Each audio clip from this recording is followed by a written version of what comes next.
right, just started recording. Okay, we should be good. All right, so can you give me a recap of what happened last time? I remember you described it as an episode Yeah. of Law and Order Special Victims Unit, which I thought was a quite apt description. Yes. So our protagonist Lester has stumbled upon a grisly murder involving a possible gigolo and King Darian on the sort of the semi eve of his big day,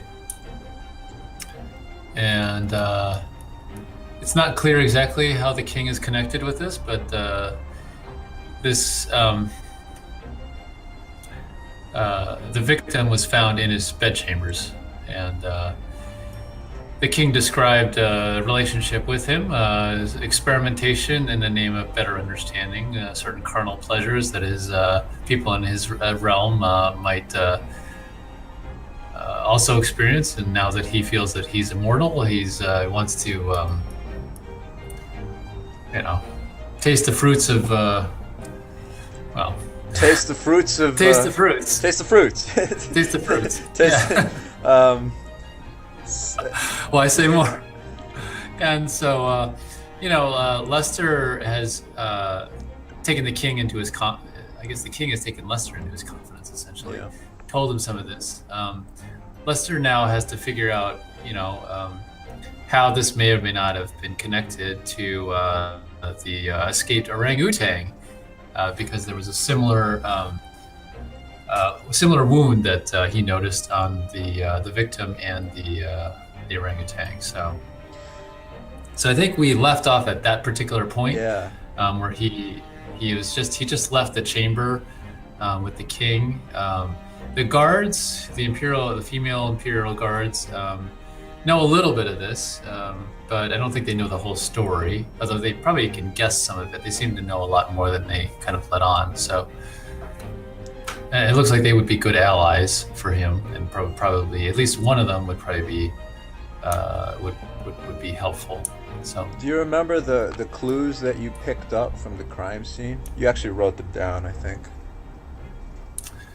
I will have to double check. I believe they picked up a grappling hook. Yeah, if you look at, let me show you And this. a set of knuckle, like a knuckle duster Yeah, I of think a particular pattern. Oh, you actually wrote them down. You gave them to Claudia. You gave them both to Claudia to put in her bag. Okay.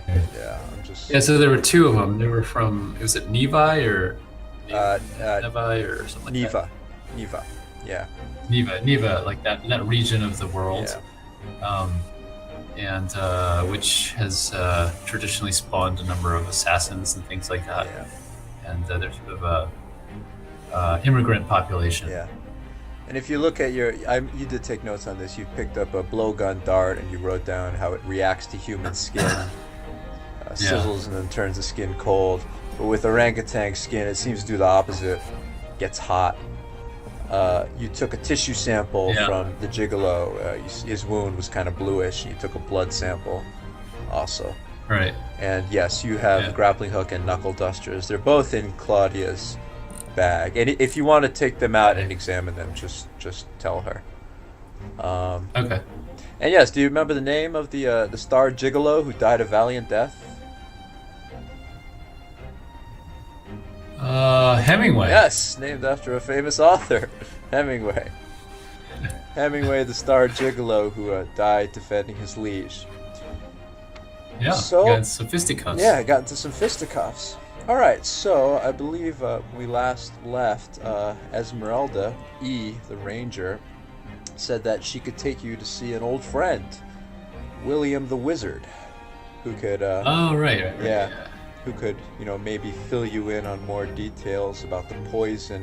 And if you remember, King Darian also got a little nick on the side of his neck, kind of like a shaving wound, but not anything too severe. So you might want to ask William about that.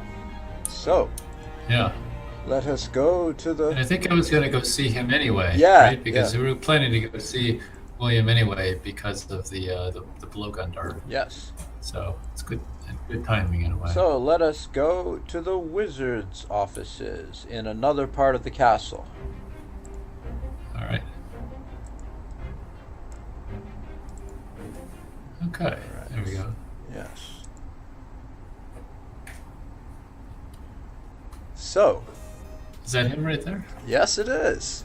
So. Ah, he's a POC. He is a POC, William the Wizard. So, Esmeralda leads you through the castle, up a couple of flights of stairs, up on a door on like the ramparts of the castle. She leads you into there, and you are in the offices of the wizards. And here you have an old friend that you have met before, and his name is William the Wizard. And then he comes over. You can move yourself, by the way. I set it up so you should be able to move yourself, so feel free to always move around. Okay. Let me just change my screen so I can see.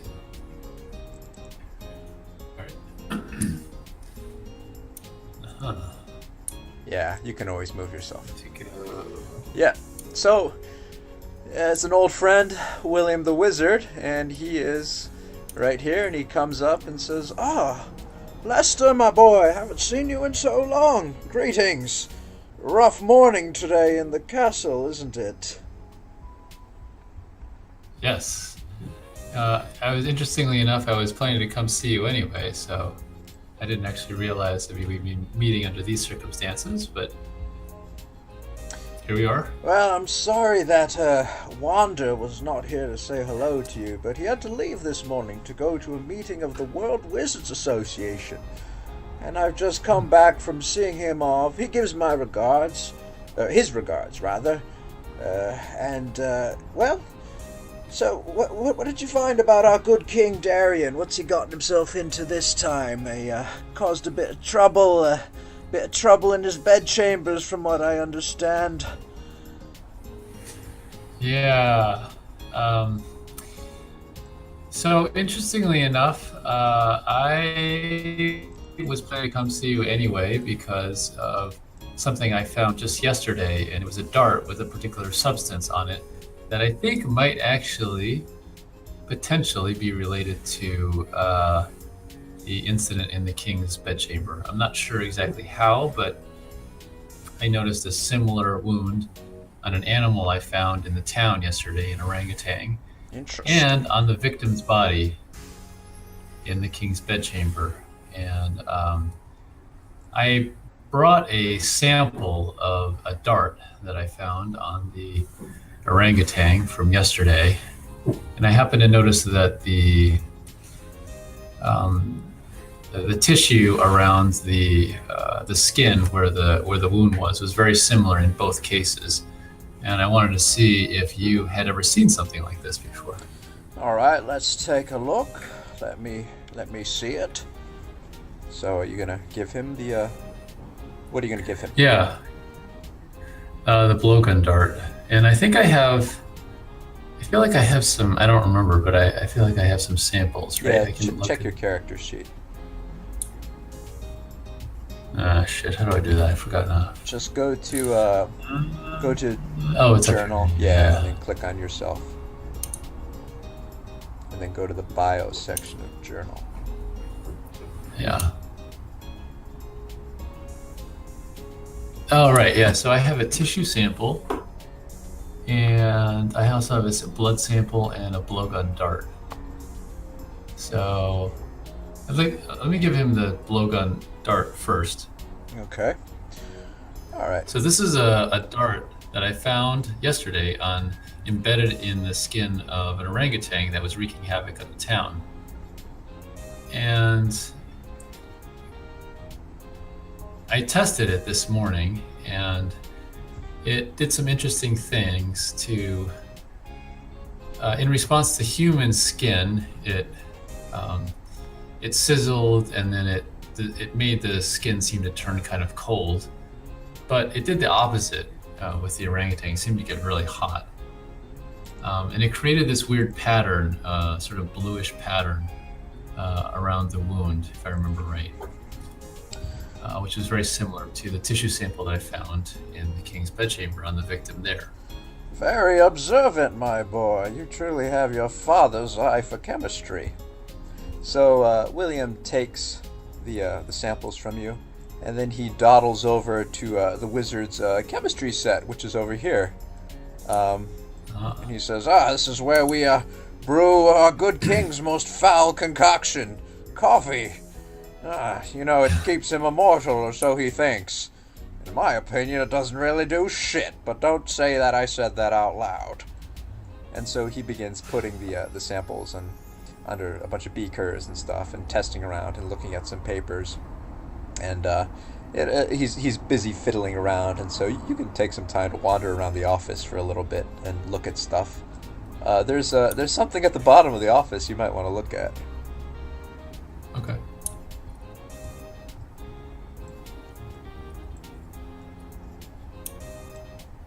Yeah, what's this scroll thing here? Yeah, so the office is very crowded, and you see a whole bunch of papers and books, and all the stuff that the wizards need to do their research. And then on the side here, you see kind of a little piece of parchment, a little stand that's been set up, and there's a portrait of an old man on the stand, and there's two like incense things right next to it, so they're like burning incense. And it is this. Wally the Wizard. Yes. I thought he would look something like that. Yeah. There's a little plaque underneath the picture that says, "Rest in peace, Wally, the truest friend a bunch of old bozos could have asked for. May your beard hairs never fall off, and may you give him hell in the next life. Love, William and Wander." And you remember meeting Wally 1 or 2 times back when you were younger, but you didn't know him as well as William because your father was closer with William. Yeah. Gotcha. But you do remember reading the news one day of how Wally was almost struck by a carriage in the middle of Tartec and saved by a brave Imperial Ranger. Good old Wally. Yeah. Anyways, actually, I'll just add that to your... you can always come back and look at this if you want to. Yeah. And actually, I will... you have also unlocked a journal entry for William the Wizard as well. And I will add that to your journal also. Yeah, so you should be seeing a journal entry for William now. Okay. One of King Darian's esteemed wizards. I'm not sure how old William is, but he's well past 90. He knew my father when the old man was my age. Met William a few times when I was growing up. So was a kindly, if eccentric fellow, always willing to share a tidbit of knowledge and magic. Current gossip in the capital. It seems to be one of the few people that my father actually trusted, even considered a friend. Now he's one of the few who treats me with the same respect that my dear old dad. He gave my dear old dad. I greatly appreciate that. Yep. Huh. Yeah. So. Yeah. Nice. Old friend William. All right. So, meanwhile, Claudia's looking around at this funny stuff in the wizard's office, all these parchments and stuff, and then she says, "William." Oh, are you still there, Josh? Oh, I might have lost you. Internet problems. Hello? Oh, you still there? Oh, so yeah, we got disconnected for a second. Oh, okay, you're back though now, right? I'm back. Yeah, back. I don't know what happened there. Everything loaded okay for you? Yeah. Okay. So anyway, Claudia's looking around all the stuff in the office, and then she's like, "Hey, William, did you know that Darian likes getting diddled? Or maybe does the diddling? We haven't figured it out yet." And then Esmeralda's like, "Shh! It's not supposed to leave the king's bedchambers under penalty of death." And then Claudia's like, "Whoops! Sorry." And William's like, "Well, nothing would surprise me anymore when it comes to our good King Darian." And so he's been mixing some chemicals and looking at some pieces of paper. And then finally, he says, "Aha!" And then he goes over to the drawers here and then starts rummaging through his stuff. And he's like, "Where'd I put it?" And he pulls open a whole bunch of books, he's looking at kind of like botany books and books on chemistry and stuff like that. And he says, "I've seen this stuff before, and I have an entry on it here. All right, here it is." And so he actually pulls out an old book and he rips out a page, and then he gives it to you. And this is what it says. Yes. Extract from the great slug. Yeah. So, sometimes called the slug's kiss, this extract is secreted by the great slugs that inhabit the swampy regions of Neva. It is hazardous, and it tends to turn the skin a bluish tint if it's touched. Small amounts will induce numbness, while larger amounts will lead to a temporary paralysis that usually lasts for about 10 minutes. Further absorption can reduce blood flow to the brain and kill. Slug's kiss has a different effect on certain animals indigenous to Neva that have a primate physiology and consume a diet largely composed of Neva plantains, which are toxic to humans. The acids within the Neva plantain counteract the poison's deadly effects, though case studies have shown that the poison still causes intense heartburn and fever for about 3 to 6 hours. The crime syndicates of Neva have been known to coat their weapons in slug's kiss. Interesting. So I'm adding that to your journal now. You can always go back and look at that later. Yeah. So what can you discern from this information now? Well, I mean, Neva is mentioned there, and we have some suspicion that some of the things, the grappling hook and the knuckle dusters found in the king's bedchamber were from there. And the whole thing about the bluish tint makes sense. And the part about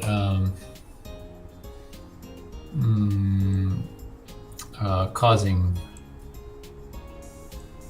changes to behavior and stuff like that might fit as well.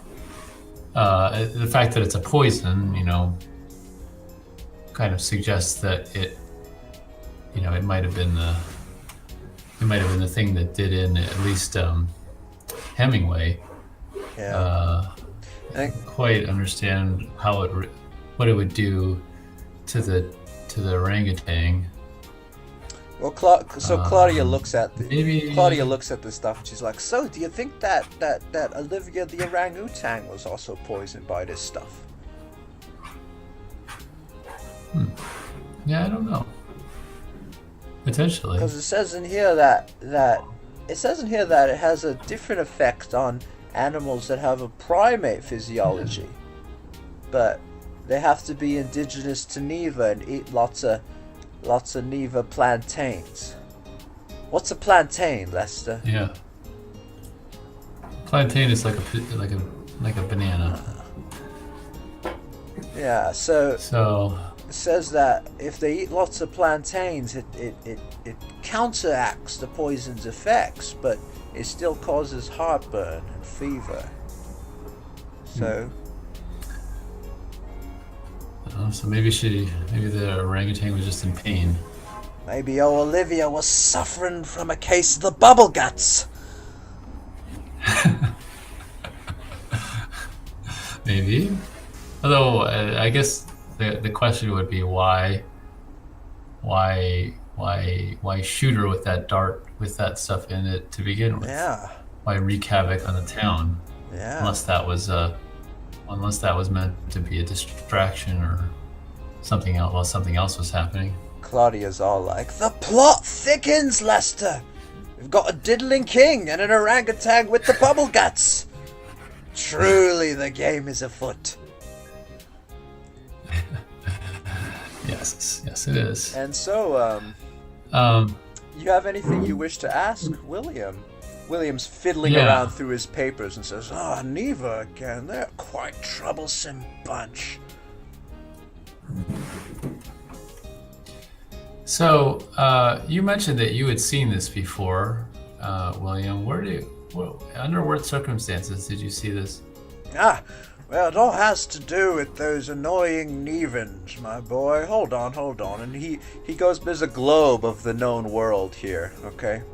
And then he pulls out a little piece of parchment and says, How are you at geography class as a child, Lester? Yeah, that was one of my better subjects, actually. One of your better subjects? Alright, well, here, I'll take a gander at this. And so, first of all, he shows you this. This might look familiar to you. I see you've got the J. Ellsworth edition. Yes! So, he hands over to you this map. A map of the known world created by J. Ellsworth, a so-called former buccaneer. Copies of these were mass-produced after rumor got out that King Darian's last squad of Imperial Rangers had located the portion of immortality using this exact map. However, when would-be searchers tried to find the various locations marked on this map, like the Temple of Fire and the Palace of the Winds, they only returned with tales of becoming hopelessly and mysteriously lost, with nary a temple or a palace in sight. Due to these complaints, as well as some doubt on who J. Ellsworth actually was, some say he was a magic-wielding pirate, others a charlatan, King Darian has asked his new science division to explore the continent and create an updated map. The project will likely take at least a year to complete. While this map may be out of date, its sketches of Tartec and the Tartec territories, comprising the lands of Neva, Vindabar, Duma, and Devrin, are accurate. Okay? Oh, so, Tartec territories. I think you're able to click on the map and you see a magnifying glass, right? The picture of the map? Yes. Yeah, so click on it and you should see a bigger version of it pop up on your screen, I think. Right? Yeah. Yeah, so that's right. So if you'll see, this is this picture of the map. The Tartec territories on the upper part, they're divided into 4 parts. Okay. Yeah. So Did I draw that, or did you draw I that? drew that. Did you draw that? I drew that. I couldn't remember. I added a little bit more detail. Okay. I see. So the Tartec territories, you have 4 of them. You have Neva, which is actually the bottom one, the very bottom one, the one that's closest to Tartec. Oh, okay. Yeah. I see. And then you have Vindabar, which is the one where there are dragons, where it says "Here be dragons," or "Here lie dragons," rather. And then you have these 2 up to the north, these 2 mountainous ones.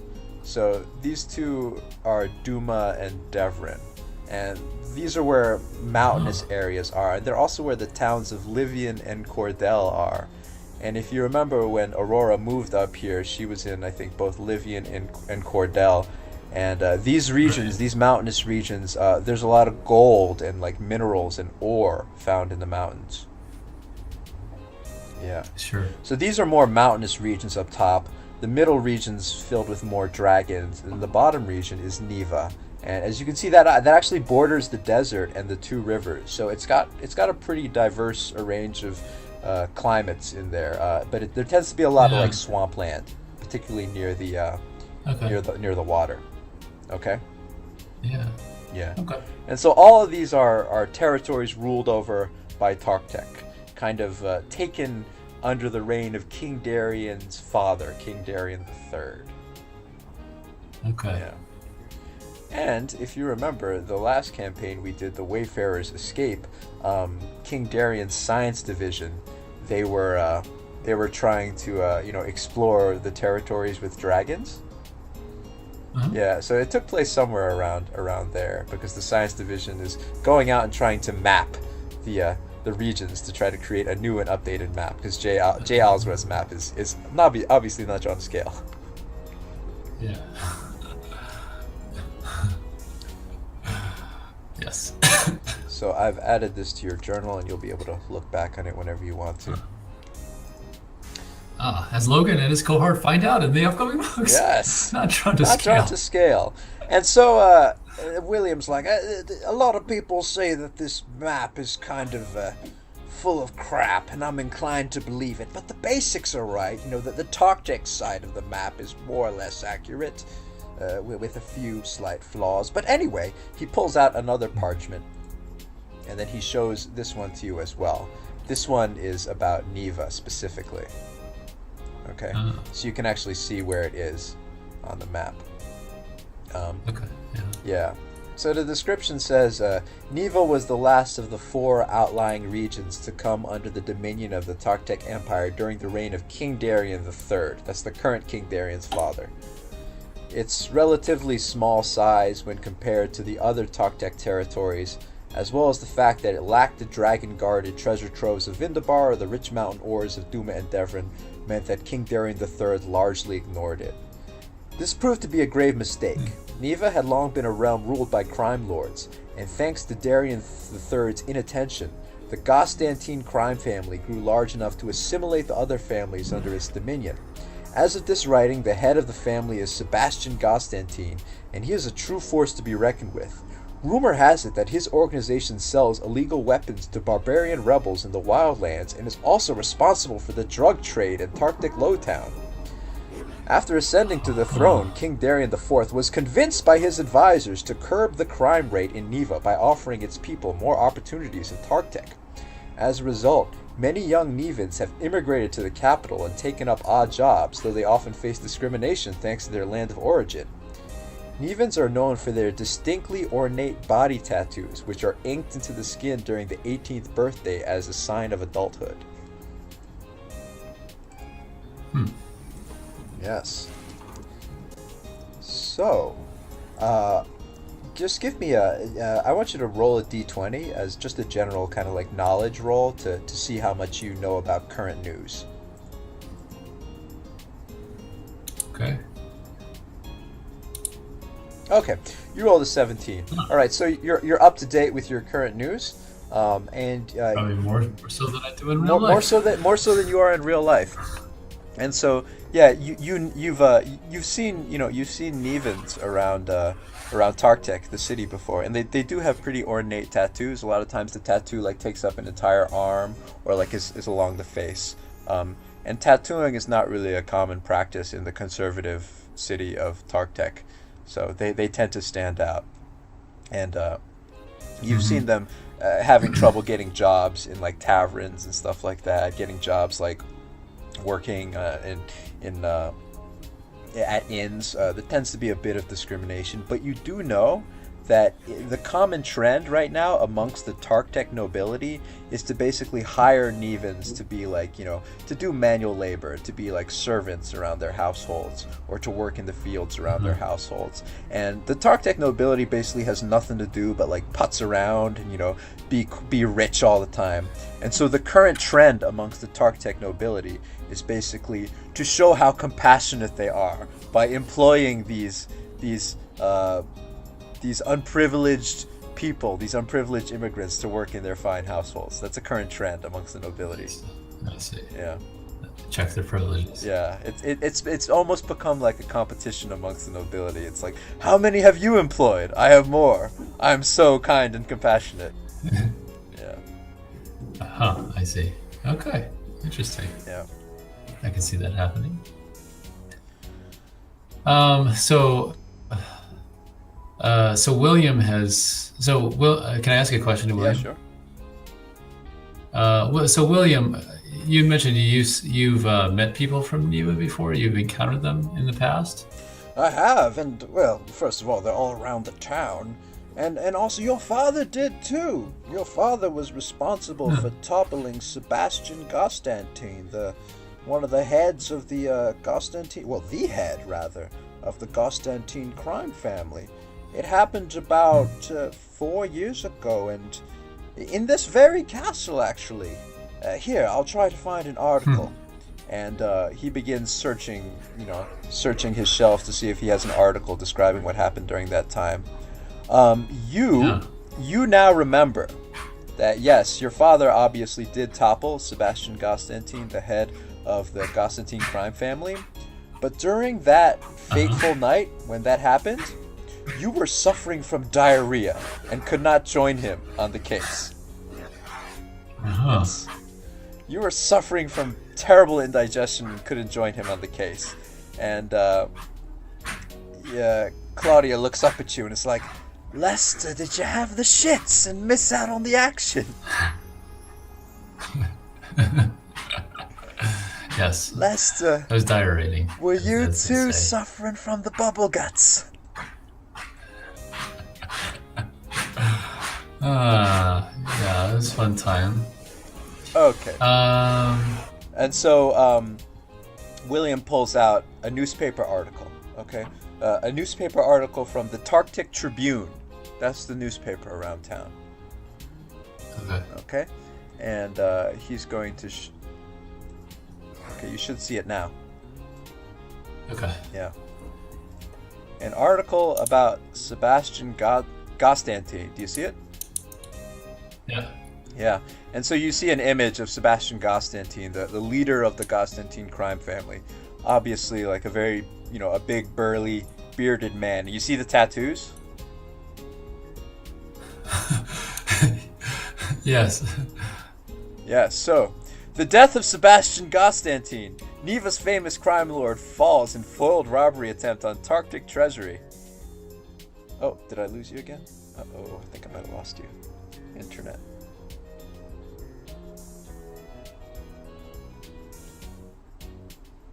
You're back! Oh, I'm back. Yeah. Sorry. I think it's my mouse, actually. There's a button there that I think I'm inadvertently pressing that takes me back. It's like a back browser. Yeah. I think that's I guess be careful. Anyways, yeah, you see... I didn't realize I could do that, but... You see the article, right? Okay. I was. I'll show it to you again. Okay. Yeah. Here, Yeah, an Okay. article By Timothy Schitz. Yes. Sebastian Constantine, the patriarch of the notorious Constantine crime family, fell from the heights of Tartec Castle last evening after a robbery attempt on the treasury was foiled thanks to the combined efforts of Captain Stroker of the police force and famed private detective Mortimer LeFoe. Constantine's body has not yet been found, but guards are trawling the Blue River as of this writing. He is presumed dead in what will most assuredly be a shattering blow to the criminal forces of Neva. Tidings of a plot to rob the Tartec treasury first came to my attention about 3 weeks ago, LeFoe said. The scheme would coincide with King Darian's annual hunting trip around the forests of Aquaria, meaning that castle security would be at a severe low. I alerted Captain Stroker immediately, and we set about fortifying the treasury and preparing for the infiltration attempt. According to LeFoe, Constantine and his forces entered the treasury via a secret passage in the Tartec kitchens, but were met with a force of 50 guardsmen. A climactic battle ensued, and Constantine ran to the upper ramparts of the castle. He tried to hide in the offices of King Darian's wizards, but I found him, LeFoe said. We tussled, and ultimately he fell from the castle walls. Thanks to the efforts of LeFoe, Stroker, and the police, only 5 Tartec guardsmen lost their lives in the battle, while Constantine's entire force of 20 Neva assassins was arrested. King Darian III, upon returning from his hunting trip this morning, was reportedly aghast at hearing of this fiasco.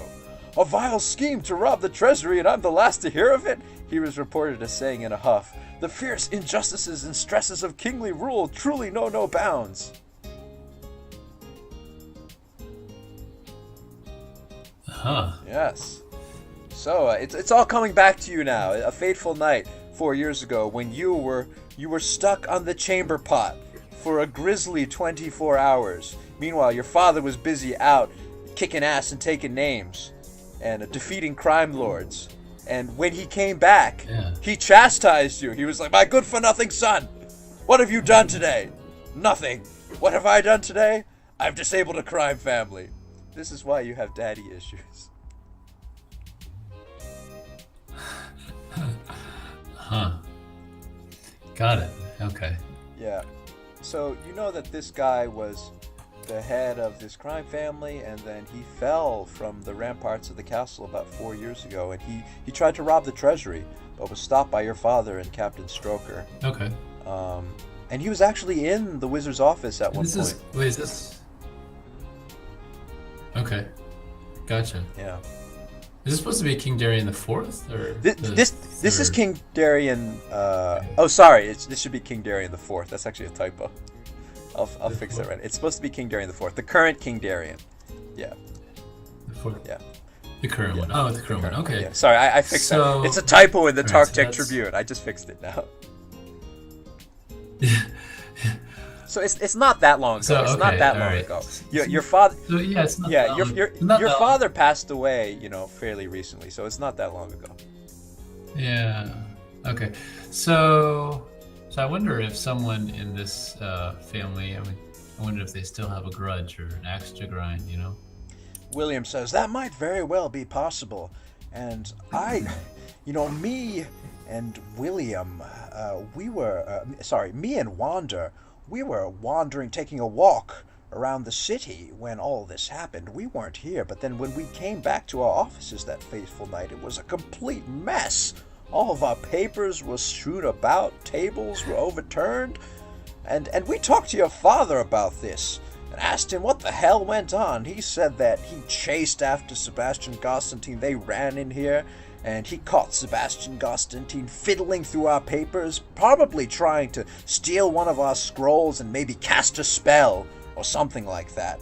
But he was interrupted by your father, and then they fought it out and duked it out, and then something happened, and he fell from the castle ramparts after a fight with your father. It was a bloody awful mess. Huh. Well, let me ask you this. Have you heard of anything in Castle current events? Either you or maybe you might know this too, that suggests that this crime family or might be in, want to take their revenge on the king. Well, he says, the thing that you need to know is that Sebastian Constantine's body was never actually found.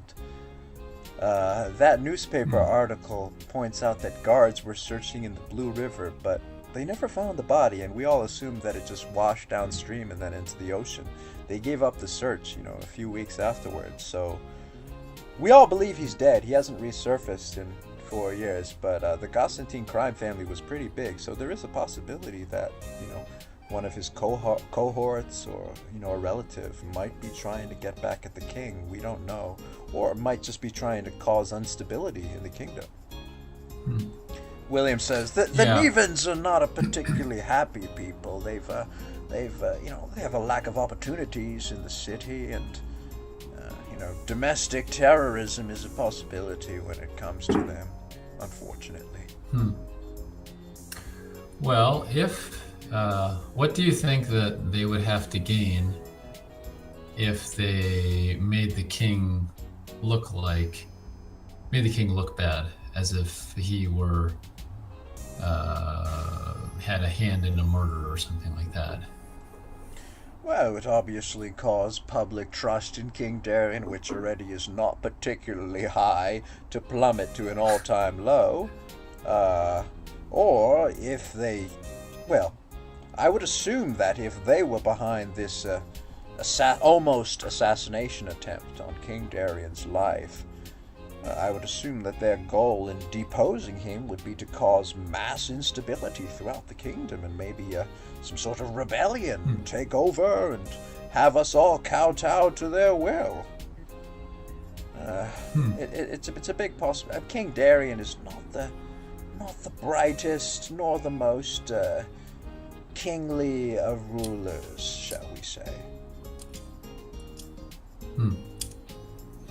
And what about, I don't know, Claudia, have you happened to hear any news in Lowtown about any of this? Any rumors or anything like that floating around that kind of might point to something in this direction?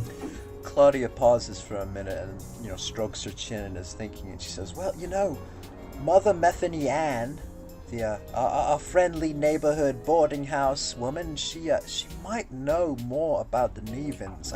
I've seen them on our street before, talking with her, Lester, and I've seen them talking with Joan and Alice. Joan and Alice are the two prostitutes that hang out on your corner.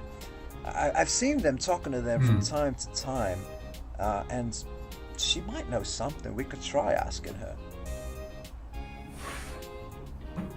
William comes up to you with another suggestion. He says, speaking of Lowtown, my boy, it's it's not a very well-kept secret that there are quite a lot of thieves and gambling dens in Lowtown, and rumor has it that there is one organization that watches over all of them. A group, a guild, so to speak. Do you know of the Sleight of Hand Society? Oh, I do not. Do not. Claudia says, I know about it because I do my homework. The Sleight of Hand Society is a group of up to no good peoples lurking around Lowtown, and it's said, this is presumed to be an urban myth by many, that they control the gambling and they have a hand in the prostitution and all the thievery that takes place around town. I'm a bit surprised you don't know about them, Lester. I mean, it seems like something your father would have his fingers in. There was a lot of things my father had his fingers in that I probably don't know about. Oh, the daddy issues emerge! Sadness and anxiety! So sorry, Lester.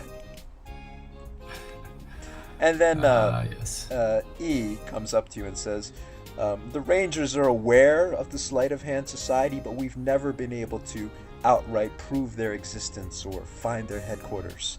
It's rumored that they have a headquarters somewhere in town, but honestly, taking care of all the stuff that happens in Lowtown is not our main priority right now as an organization, since King Darian keeps sending us around across the continent to try to find the potion of eternal youth.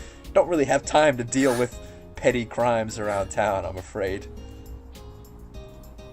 Yeah. Well, do you think how about the police? The police force? Do you think they would know more? William's like, Captain Small Dog wouldn't know his ass from a hole in the ground. Esmeralda says, you could try asking him, but he's been newly promoted. So, there's honestly, if Captain Stroker was still alive, he'd probably know more. And honestly, your father, I feel like he would have known something about this. And then William says, your father knew a lot about the secret goings-on in this city. He might have kept some notes on it. You might want to try looking around for any notes he might have left, or notebooks that say Sleight of Hand Society, any information. Okay, that's a good idea. Yeah, maybe I'll try looking and seeing when I get back to my office. And Claudia says, and we can try asking Mother Methanian if she knows anything at all. Yeah, she knows more than most people in this town. Okay. All right. I think that's a good place to start. Yeah. Is there anything else you wish to ask William? Or Esmeralda? Yeah, I guess one last thing. I'm still trying to figure out what role the ape had in all this, the orangutan. And can you think of any reason why an orangutan, when exposed to this slug's kiss, would act the way it did, destroying things and wreaking havoc on the town? And we created a lot of damage in the town. Yeah. Well, William takes a look at the notes that he gave you and says, well, let's see here. Orangutan, primate, physiology, Neva, plantains. Well, it says here that primates are immune to this stuff if they eat a lot of bananas. But it still causes intense heartburn and fever. So there is a possibility that your orangutan friend just could have been really pissed. How she's connected with this kingly assassination attempt, I'm not exactly sure. Maybe a diversion, maybe a mistake, maybe the orangutan is in league with the assassins. We don't even know. It's a bit strange, but Yeah. Speaking of which, did the king suffer an injury that I need to look at? Yeah, so that was the last thing I was gonna say. So that he's not forthcoming with it, but he does appear to have it's sort of a very superficial cut on his neck. Oh. But it has the same sort of telltale bluish tint to the margins of the wound, and I asked him I told him you probably should come and get it checked out. Well, he's not going to do that by himself. I'll have to go and look at him. Well, according to this, it shouldn't be too bad. Temporary paralysis. Our king could probably use a bit of that. It's a superficial wound, right? Nothing pierced his body completely. Yeah. All right, a little. Okay. Well, I mean, I didn't ask him to disrobe, but that was the only part that I happened to notice. That was the only thing he admitted to. All right. Was on his neck. Well, I'll take a look. As long as it was a superficial wound, he should be all right, I think. Our good King Darian III could benefit from a bit of paralysis, I feel. And then Claudia's like, It's too bad it wasn't on his pecker. Then he'd be paralyzed from diddling. And so William says, I'll go take a look at the king and see if I can treat him. Okay. All right. Well, thank you very much for your help. It's been very, very informative and educational. I will be in touch. Anytime, my boy. If you have any more questions, my office is always open to you, and you can always ask for me or our good friend Esmeralda here at the castle gates. And Esmeralda says, yes, thank you. The guards are typically uncooperative, but if you name drop me, or if you name drop the wizard, they can bring you up here, and we can try to figure this thing out together. Yeah. The last thing is directed to E. I didn't go into all details when we were in the room because I wasn't sure how much would be appropriate to talk about when we were sort of in a more public setting. But are there any questions that you had about the king's behavior or anything like that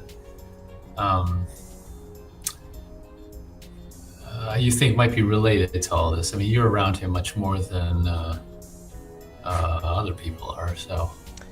Well, E kind of gives you a little wink and says, I can put 2 and 2 and 3 and 3 together, Lester. I see that our king seems to be experimenting, shall we say. Last month it was women, this month it's men, and who knows what next month will be. Orangutans, maybe? You better check out that monkey. I don't want to be letting any animals into the castle. I think I draw the line at that.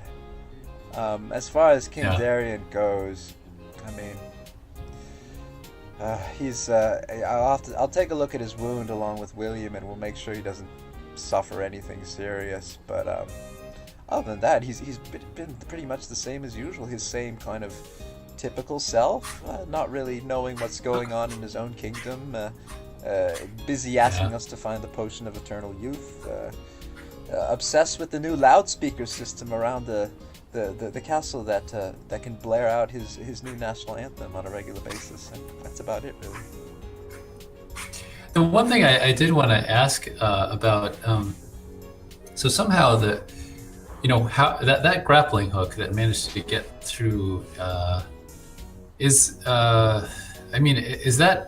would it be possible for someone to throw a hook up from the ground or some other part in the castle and get into his bedchamber like that?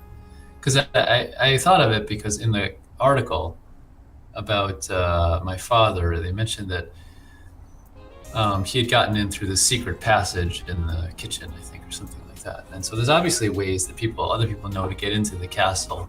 So, and I was wondering if there's anything that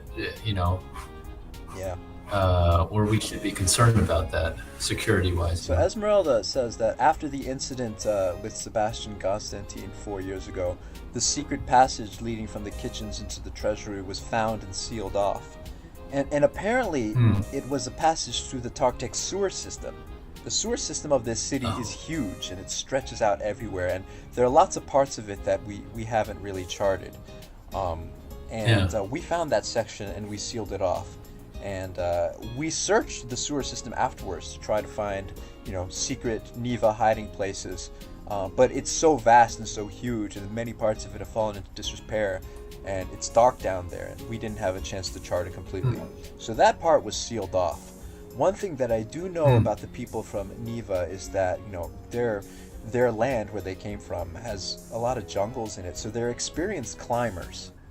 That's another thing. They're experienced climbers, and so, from my point of view, I can conceivably see one of them climbing the wall and using the grappling hook to hoist themselves up the final last bit of wall into the window of King Darian.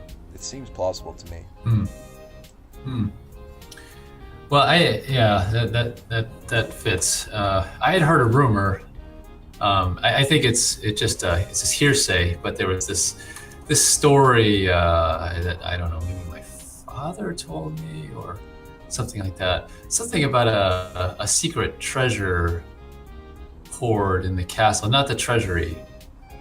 I forget exactly what the story was, but something from years and years ago, and the secret treasure hoard, and something about there's a few passages maybe around the stables, I was thinking, that may have led into the I wouldn't know anything treasure. about that, says Esmeralda very defensively. And in fact, you shouldn't be knowing anything about that either. And William says, by the way, the article never specified exactly what treasury the Gostantines were trying to break into, and then E is like, that's enough of this conversation. For all intents and purposes, the secret passageways surrounding the castle are all safe and secured, and the ones that are not safe and secured have been closed off and sealed by the Imperial Rangers.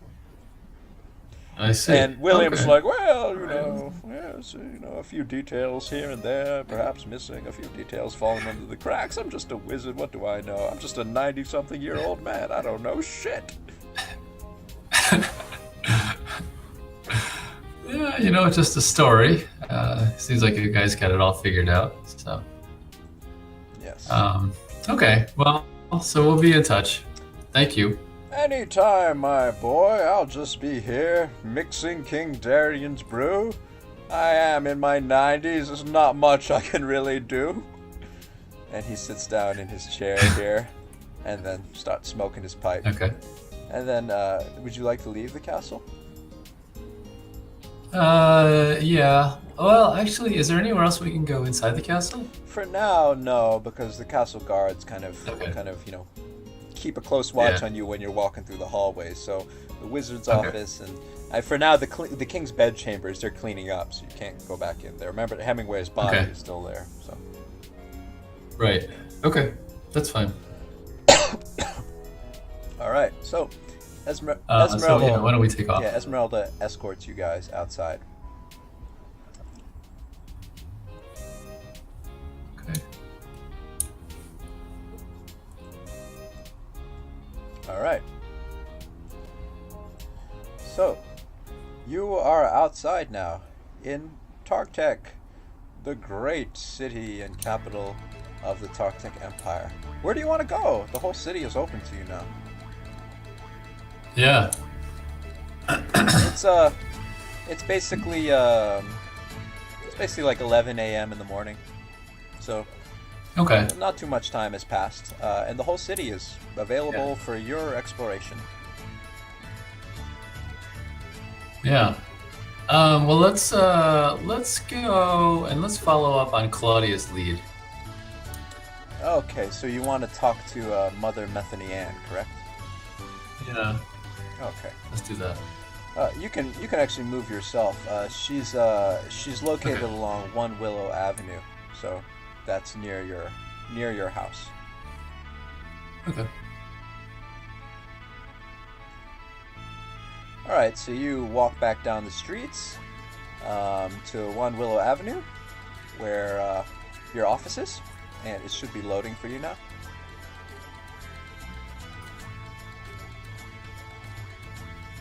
Okay. Yep. And so you walk back into the streets of your office, and you see Mother Methany Ann speaking with a Tartec guard. Okay. And the Tartec guard is talking discreetly with her, and then hands her a really fat bag of something. And then dawdles off, and then passes by you with a, unsavory glance, and then heads off. All right, and so you can talk to Mother Methany Ann if you want. She's looking at the bag, and you can see that as she opens it, it's full of gold coins. Oh. Oh, very nice. Well, maybe since Claudia knows her better, maybe I'll let her do some of the talking. But I'll say hi. All right, and she says, "Oh, good day to you, Lester. Look at what I got. 800 gold pieces. 800 gold pieces for the death of my star gigolo." And then she begins to wail. She's like, "What am I going to do without Hemingway? He brought in so much money. 800 gold pieces isn't enough. He used to charge 700 for one night. This is such a measly, measly, measly down payment from our cheap, cheap monarch." Oh. So she's wringing her hands in despair. And Claudia's like, "That's not bad, Mother Methany Ann. You can use it to buy us some new beds in the boarding house." And then Mother Methany Ann is like, "Oh, hello, Claudia. Oh, the death of Hemingway. We will all shed a tear. How am I going to find a new one? He was the true starlet of my working-class gentleman." And she's wringing her hands and looking distressed. Yeah. I'm sorry for your loss. And then she says, "Hey, the guardsman, he paid me this money and told me to keep quiet, but I ain't keeping quiet about anything. God, nothing. The word will spread in Lowtown that Star Gigolo Hemingway was dead. And, yeah. Oh God, what a mess I've got. How am I going to find someone new?" Well, we might know a thing or two about that. We actually just came from the castle ourselves. Really? And what did you find there, my dears? I still haven't gotten a body delivered to me. They say they're gonna discreetly give it to me under the cover of night. I gotta stay up until the early morning tonight and wait for them to deliver me a stretcher with Hemingway's body on it so I can arrange a proper burial. How do you like that? God, what a pain. Yeah. Well, what I'll say is that we without saying too much, I was asked to go to the king's bedchamber, actually, and we actually saw Hemingway there. Maybe Claudia can give a summary of it, because I was so involved in the details of this that I don't know if I saw the big picture view of everything that was going on. But we came to you because we figured you might want to know a little bit more about what happened, since you knew him best. And just a odd and sad circumstance all around. Right. All right. Before we do that, here, let me just show this to you. Yep. Mother Methany Ann. She runs a boarding house for girls that's right down the street from the LeFoe Detective Agency. That's where Claudia lives, and from what she tells me, aside from a rude bitch or two, the beds are soft, the rent is cheap, and Mum Methany's the dearest dear that ever was. Mother Methany Ann also runs a side business where she organizes and takes care of Tartec's underground network of working ladies and gentlemen, for lack of a better phrase. My father occasionally used to rely upon her for contacts. Mm-hmm. Yes. Okay. That is in your journal. So, do you want Claudia to be discreet or truthful, or how do you want her to explain what happened? Might as well be. I don't know. I might as well be as truthful as she can be. All right, Lester. So, Mother Methany, here's how it happened. We went to the king's bedchambers, and we saw that the Darian was doing a little bit of diddling, and we saw that he might have either been diddling Hemingway, or Hemingway might have been diddling him. We're not sure if the king's a bottom or a top, so to speak. And then what happened was, Hemingway died a hero, because some guy tried to break into the window, and he broke into the window and he came with a dagger, and the dagger has some stuff on it. There's some stuff that causes paralysis unless you're a monkey who eats bananas. And then he tried to stab the king, while the king was possibly in the middle of getting diddled. But then most likely Hemingway pulled out and then attacked the guy with the fisticuffs. And there was much fisticuffing going on, and then Hemingway died a hero. He managed to pull off the guy's knuckle duster and then fell on the ground, but he got stabbed and he got paralyzed because he wasn't eating enough bananas. And then he died. He died a hero. And so yeah, what were we here for again? Oh, we were here to ask you if you know anything about poisons or who these assassins might have been. Because we speculate, due to our expert research, that they might be Nevans. Is that everything, Lester? Yeah, that was pretty much the high points. The high points. There's definitely there's some speculation there on our part, but yeah, we definitely did see Hemingway's body, and the king. We're not really sure how the king is involved, but it seems like there may have been an attempt on the king's life. So. Then Mother Metheny says, well, Hemingway kept his clients very discreet, so I don't know who he was diddling up in the castle, but I wouldn't be surprised if it was the king. I thought it might have been one of those wizards, you know. He has had a thing for the elderly lately, but we you know, he keeps it on the down low, so to speak. So he died a hero, at least. That's good to hear. It's good to hear. I'll give him a hero's funeral, a hero's burial. All right, well, so you say that the Nevans were involved, perhaps? Yeah, we're not sure, but it seemed like all the evidence points to them. Well, she says, Nevans get a bad rap around our city, but I'm all right with them. You know, I have a few working for me, so to speak, and they're good working lads and good working girls, and they work hard to make a living, and they bring in the money. And I've got nothing bad to say about them. I do know that they tend to be involved in a lot of goings-on in Lowtown. A little bit of sleight of hand there, a little bit of, card playing here, and we all do what we can to get by in this great city. Can't anybody blame anyone else for making a living. Yeah. Does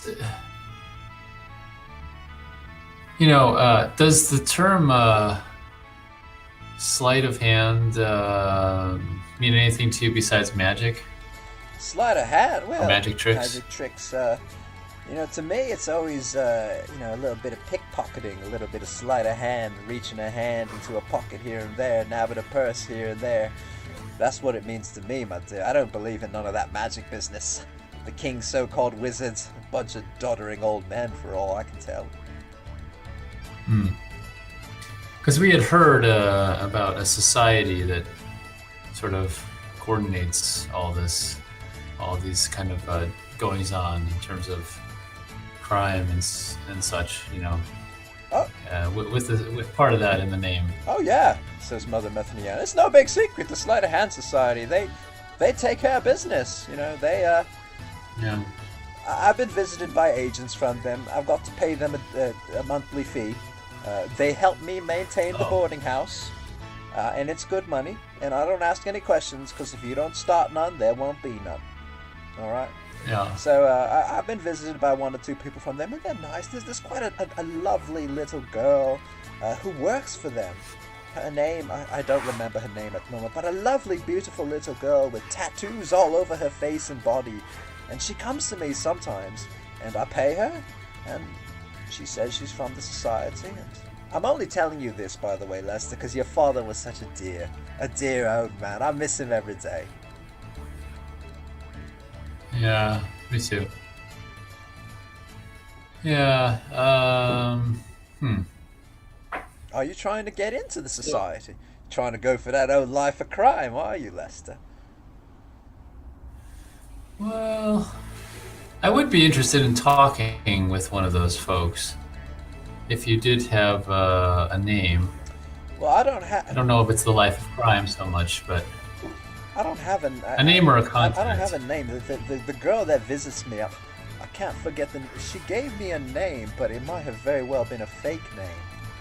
And I'm not sure. I'm not sure where their headquarters is, or even if they have a headquarters. It's all a bit of a mystery, and I try not to ask too many questions.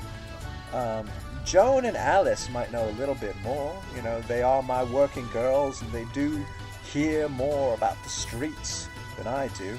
I just sit back at my desk and try to take in the money. Don't like to get my hands too dirty, if you know what I mean. So you could ask them. Yeah. Do you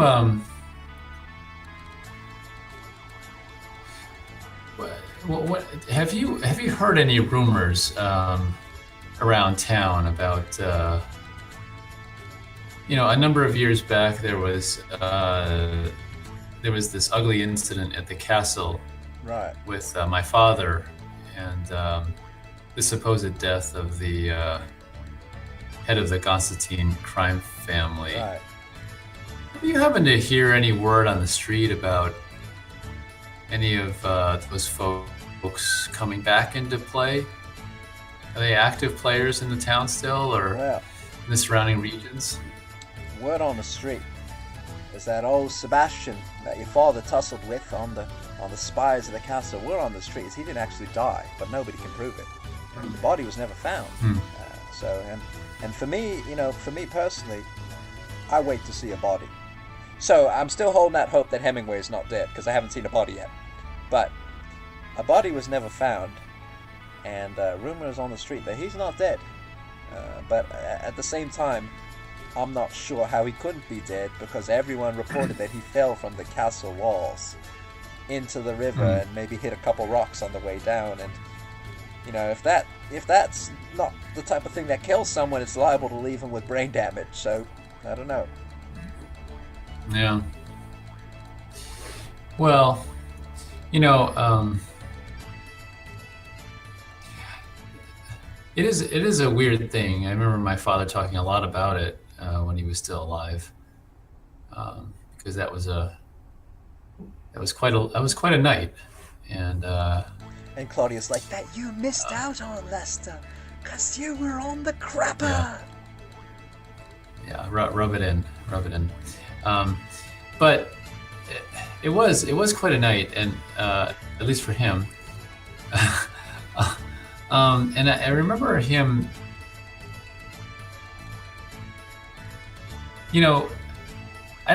I think he had some suspicions as well, because, just like you, he always, he was someone that, lived by evidence and proof, and, he never saw a body. And he was always a part of him that I think always kind of spent the rest of, what would be a couple of years essentially, but looking over his shoulder, wondering if anybody would want to seek revenge. Mother Methany Ann nods. She says, well, your father kept a lot of secrets, Lester, obviously from you, from me, and from your mother back when she was still alive. He was a private man, and I don't know what to tell you. Yeah, your father was a man who always kept an eye over his shoulder, waiting for somebody to potentially put a dagger in him, but in the end it wasn't that, it was just illness that took him, so sad to say. If Sebastian Constantine did live, he didn't try to revenge against your father during those last couple of years, so I'm not sure what could have happened, and I'm not really sure if he did survive, why he didn't take action against your father.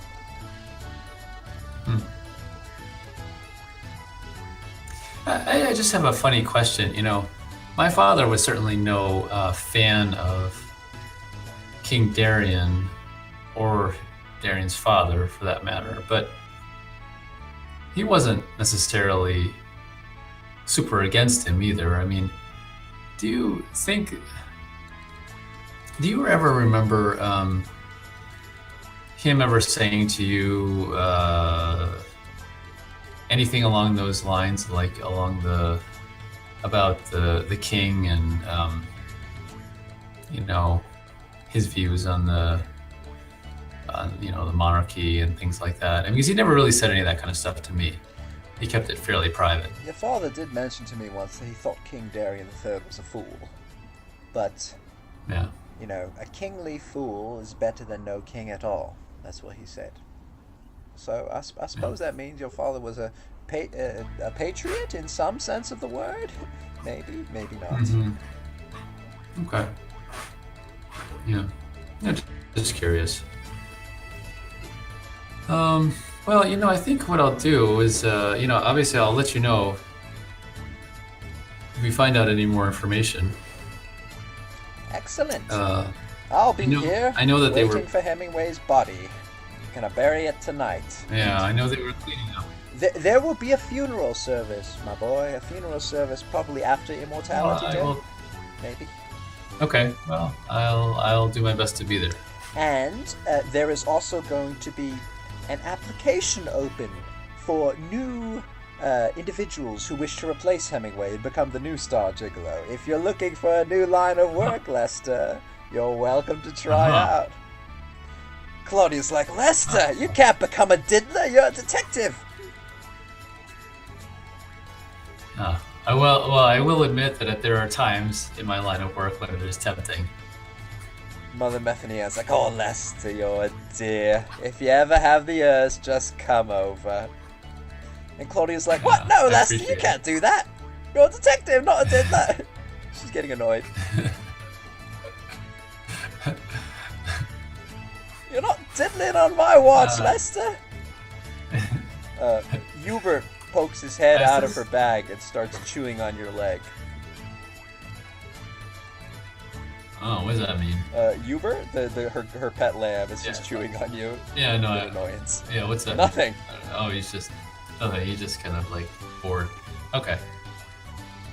All right. So why don't we go talk to these other ladies here? All right. I'm assuming that they're these ones up here. Yep. Joan and Alice, the two working women that work on your street. There you go. Yep. Joan, the black-haired one, and Alice, the ginger, are two of Mother Methanian's working ladies and also friends of Claudia. I see them by the street near my house sometimes soliciting customers. They're pretty, I guess, but their prices are really high and they tease me a lot. According to Claudia, in their spare time, Joan likes writing poetry, and Alice is secretly studying a relatively new scientific field known only as psychiatry. I see. Okay. Alright, how do you want to speak with them? Claudia's like, hey girls! And they're like, hey Claudia! Good to see you again. Yeah. And they're like, hello Lester, how's it going? Good, how are you? We're doing alright, business been bad this morning. Would you like to have some fun? And Claudia's like, no, you can't diddle, Lester, you're a detective. No diddling. And they're like, oh, Claudia's getting jealous again, look at her, so cute. She's like, I'm not getting jealous, I hate you too. It's awfully tempting, but I'm on the job. What do you mean tempting, you son of a bitch, Lester? And they're like, oh, Claudia, always kicking up a fuss with that lamb of yours. Yeah. Actually, we came actually to talk to you about something that Mother, was her name Methanian, actually referred us to. A little bit about. Is there anything that you know about the Nevans? Sorry, I'm drawing this thing. Do you see it? No diddling. No diddling. Yeah. The Nevans. All right. What would you like to know about them, Lester, dear? We've had a couple customers here and there. Just what the word is on the street about them.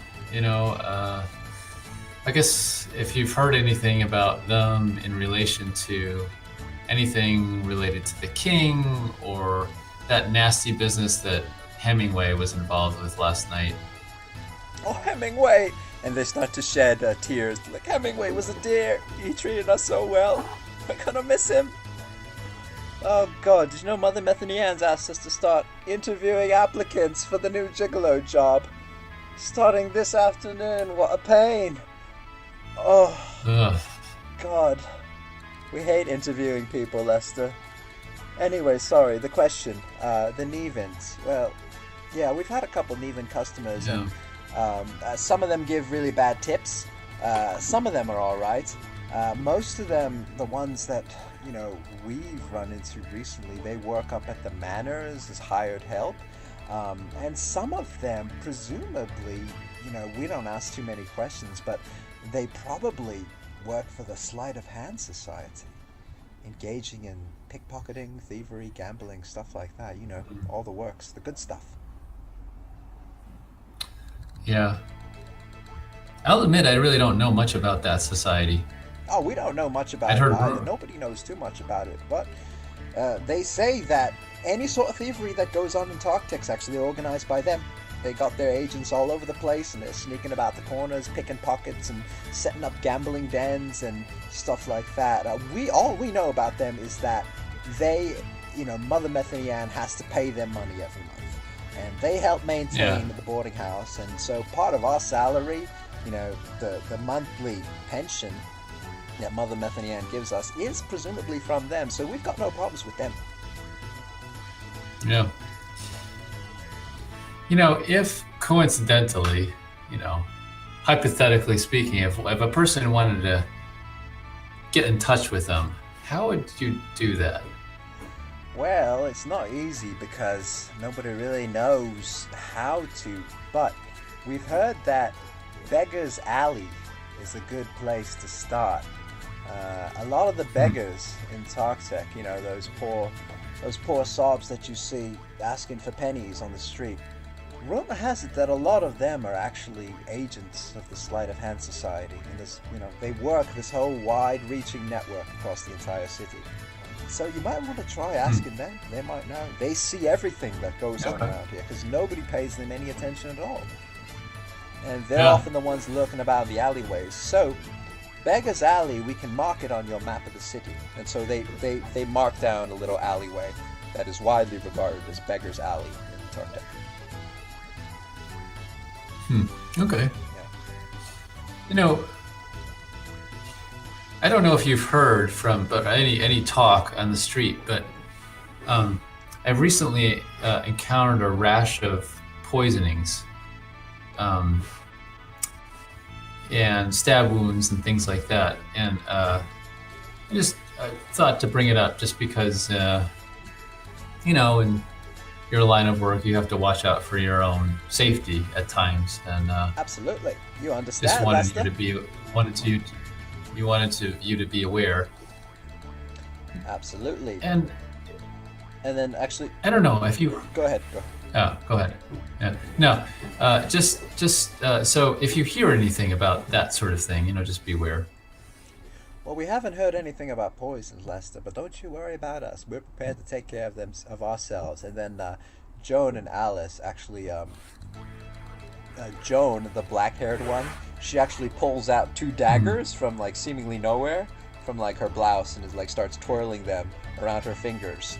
And then Alice, the ginger one who's holding the fan, she snaps it together, and then a blade pops out from the middle of it. So. So the girls are prepared to protect themselves. You're prepared. Yeah. And so okay. Alice said, nobody gonna be poisoning me. I'm trying to become a psychiatrist. And Joan's like, I'm publishing a book on poetry. Eventually, it's been in the works for a couple years. And then Claudia's like, they're gonna be getting out of the diddling business eventually. Well, stay safe, and I'll probably, if I don't see you before, I'll see you at the funeral. Thanks, Lester. You can come see us anytime when Claudia's not around to pester you. And Claudia's like, "Rrr! Rrr!" Okay. Where would you like to I think, I want to go to my office. All right, going to the office. Is it down here? Yes. Going to the office of the LeFoe Detective Agency. Oh. Okay.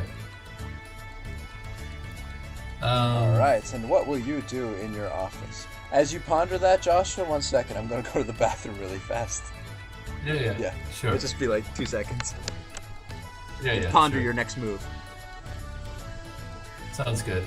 You may want to turn the camera off.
All right, I'm back. Sorry about that. Okay. All right. So, Yeah. what will your next move be in your office? I just want to unload the samples that I've collected. Okay. And then and then just start looking through the shelves and stuff like that, you know, to see if I can find anything from my father, records that he may have left. Yeah. So Notes like notebooks what- or scrolls or what, whatever. what particular like words or like phrases are you looking for? Yeah, like the Sleight of Hand Society or the poison that we discovered, you know, the slug's kiss, or the Constantine or Nevans or all that kind of stuff. All right. So you go around and you look at the various shelves and stuff like that, and Claudia's like, this would be a heck of a lot easier if you actually kept this place clean and had any kind of organizational system instead of just taking stuff and shoving it in the little cubby holes here. Thank you for that helpful advice. That would have been a lot more helpful yesterday.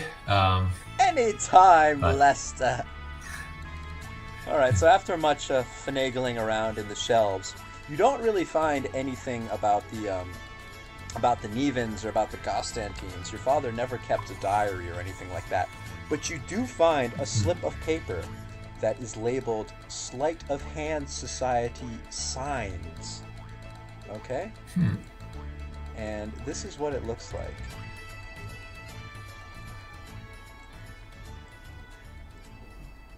Yeah. So you can click the magnifying glass to see a bigger version of it, but you find it amongst your father's files, and a few notes are scribbled on it. It says, the Society HQ changes on a monthly basis.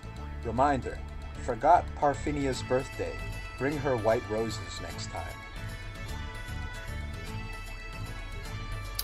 And then, Who's that? and then you see all these strange pictures and your father's scribblings beneath. Okay. Yeah. There's one that says danger nearby, beware. Tools required, safe stash, easy, off limits, HQ near. What do they mean?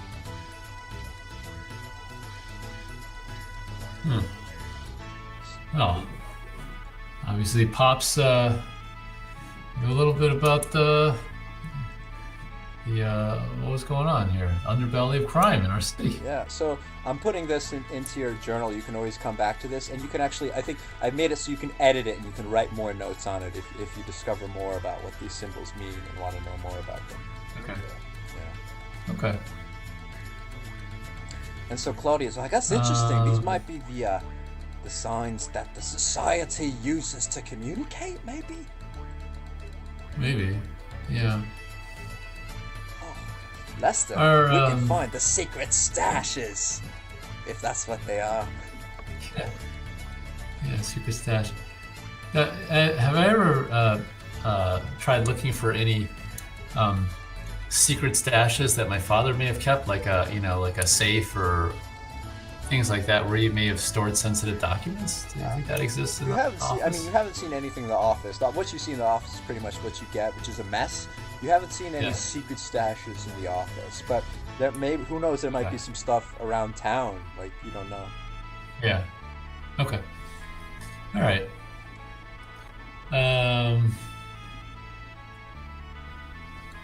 Maybe a good place to go at this point would be, there wasn't anything else about poisons that that I have in the library. Nah, here? nothing about poisons, nothing about that Nothing about- extract from the slug, or about primates and stuff. Okay. like that. Okay. All right. So maybe a good place to go at this point would be Beggar's Alley. Beggar's Alley, of course. Okay, so you want to leave? Yeah. Okay.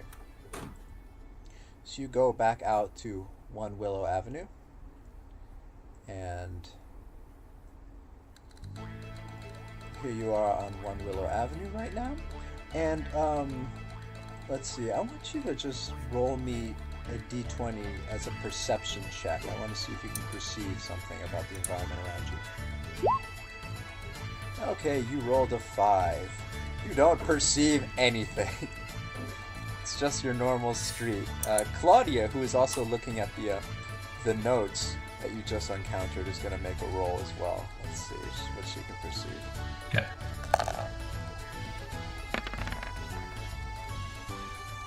If anything.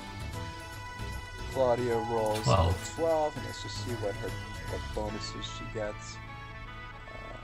Claudia Copperhoof. Character sheet. Perception. Okay, she gets +5 to that.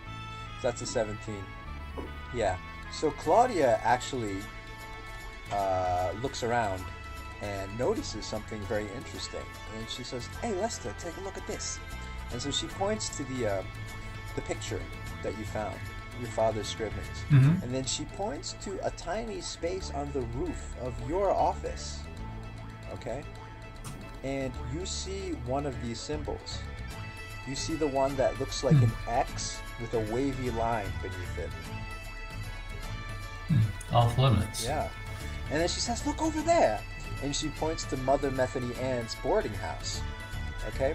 And she basically sees a tiny symbol engraved on the side, like one of the side posts of the house. And it's the same one. It's the off-limits symbol. Interesting. Lester, we're off-limits. Interesting. I wonder if this is my father's doing. Yeah, old man. And who's this Parfina? Yeah. Parfinia. Who? Who's she? And what? Doesn't sound like Mom. Oh no, Lester, was your father a diddler? Oh God. This world's full of diddlers. Puffin, and why did he write that she wants roses? Why roses? Alright. The plot thickens, Lester. Yeah. Alright, so I'm going to assume that you exit and you leave One Willow Avenue? Yeah. Okay. Yeah. So you're back in Tartec, the main city, and I will show you the spot on the map that the girls marked as Beggar's Avenue. Or Beggar's Alleyway, rather, okay? Yeah. That spot, it's kind of like hidden right here. Okay? You see? That little stretch right there. Yeah. Okay. Beggar's Alley. Would you like to, by the way, stop by Lura Square, because it's in the middle of your journey? Well, let's go comb or something. Okay, yeah, you can comb. Probably about lunchtime. Okay. Go lunchtime. Yeah, lunchtime. Okay, so you're gonna, Lura Square is right in the middle there, and you can take a look and see what's there as you pass through to get to the alleyway. All right. Okay. Going to Lura Square. Uh-huh. Okay, so you're in Lura Square. This is the area in Tartec where kind of all the social classes mingle. It's a nice, friendly square, wide open square, and you can see, quite a lot going on. You know that during Immortality Day, this is where the big party area is. People come here to drink drinks, eat food, make merry. And you can see right now that Evelyn, you remember Evelyn? She was the one who, she owns an emporium filled with exotic beasts. And so she is right here. And you see a familiar face who is now caged and sedated. It's Orangutan. And you also see Evelyn's helpers around her many tents, okay? And you notice that, she's brought her various caged beasts, the beasts of her emporium of the exotic here. Meanwhile, on the other side of the square, you can see various merchants selling their goods. And on the far side here, you see two Tartec guards lording over what appears to be a gigantic statue wrapped in tarp. And you remember that during this year's Immortality Day, King Darian is going to unveil a beautiful statue of his majestic self for all to see and all to bow underneath. Okay. Yeah, so now it's up to you what you want to do. You can move around, I think. Yep. Let's see. Let's go over here and buy something to come here.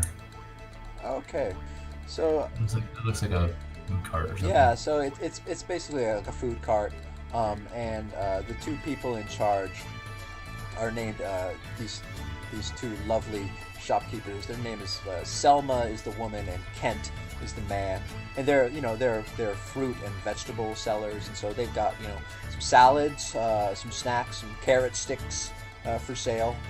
It's all pretty cheap food. They've got some lunch boxes with fruit and vegetables put together that you can munch on if you want to, Okay. and a little bit of cheese, as well.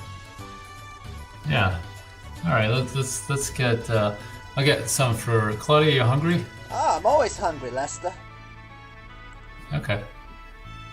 Why don't I buy like 2 lunches there? Like I don't know, whatever they have. Like Yeah, so it's a lunch. the salad. Yeah, it's a lunch box. It's like and a, the it's cheese. like a salad with tomatoes and then cheese on the side, and then lots of carrots and lots of celery sticks in there as well, and a little bit, a tiny bit of like meat sprinkles on the side.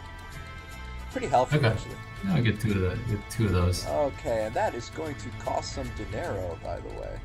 Ain't nothing for free Yeah. in this town. So wait, let me just pull up your sheet. You have, how much money do you have right now? I think I paid something or other. Right? Yeah, you got Okay. 60 gold right now. Okay. Yeah. You got 60 Yeah. gold. Okay, and a lunch is pretty cheap. A lunch is 4 gold, and you're buying 2. So Okay. that's -8. Yeah. I think you can. I think you can Okay. change that. If you look on your character sheet where it Yeah. says GP, I think you can change that. Yeah, I just changed it. Oh, okay, cool. Okay. All right. So I got some 52. lunch. You gonna eat it now, or are you going to like?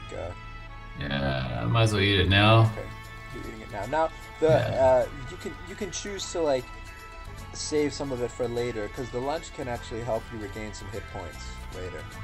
Oh, okay. Yeah. Maybe eat half of it. So you eat half of it. All right. Got it. What you want to do is you want Okay. to, on your sheet, just mark that down as under let's see, put that in Like under inventory. Yeah, put like half-eaten lunch in. You can put it under the Yeah. treasure part.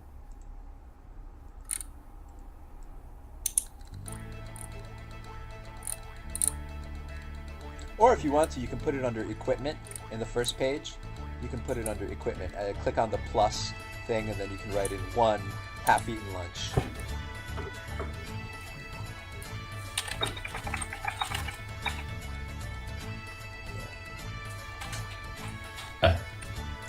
Yep. All right, and I'll have 1 half-eaten lunch, and that's not going to be. I'll input the weight for you. That's going to be like nothing. It's like negligible. It's not going to weigh anything. And I'll put that in on Claudia's sheet as well, just to keep track of Okay. eating. All right, cool. And All right. Selma and Kent, they also sell copies of the Tartec Tribune. If you want to buy a copy, it's only 1 gold. Yeah, sure. Let's let's flip through it. See if there's any news about the king and what's going on with him. All right, so Can I look at the paper? yeah. So deduct 1 gold.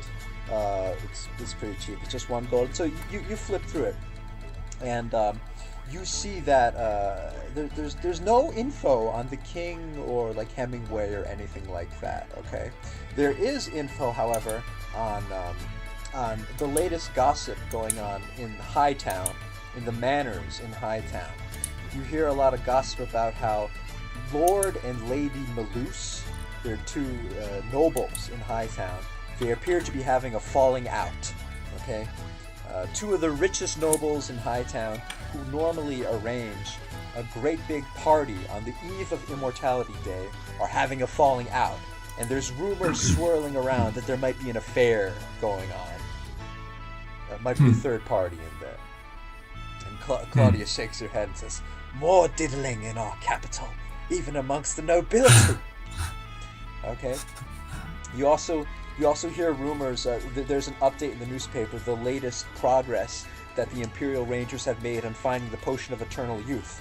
The latest progress report is that the science expedition has been exploring the lands of the north, the territories of the north, Vindabar, and coming across many dragons, but still no effort made on finding the Potion of Eternal Youth for King Darian, unfortunately. Mm-hmm. You hear that the back part of the newspaper has reports on what's going on in the far south, the wildlands and the fairylands, and you hear that the barbarians in the wildlands are once again acting up and are kind of clashing with Tartec guards on the border. Okay. Uh-huh. Yeah. And the elves are, as usual, staying neutral and staying out of it for now, which is causing controversy. And that's about it, really. You've been following in the news reports of occasional reports about a mysterious character known as the Wayfarer. Oh, perhaps, yes. Yes. Do you see any? You've been following his story sort of closely, because every now and then he'll come out and wreak havoc on a particular part, and you've enjoyed reading about it. Is there anything in the paper written about him? Yeah, there is a section that mentions that there was a hit and run attack on one group of Tartec guards carrying out the search for the Potion of Eternal Youth, and that one guard ended up with an arrow through his shoulder here. But then the assailant, the mysterious assailant, escaped into the forest. And people, the newspaper people are speculating on who it might be. There's speculation that it might be a barbarian from the wildland. And the other prevailing theory is it might be a dirty Nevan. And the third prevailing theory, which most people don't, immediately toss out, but that it was a dragon, actually. But interesting.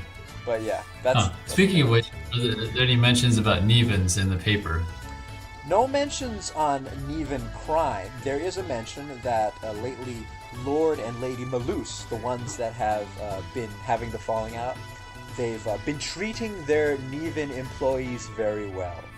They've been treating their guardsmen very well and are in the top spot of winning the yearly contest of how well can we treat our Nevan employees. There's a contest carried out by the nobility.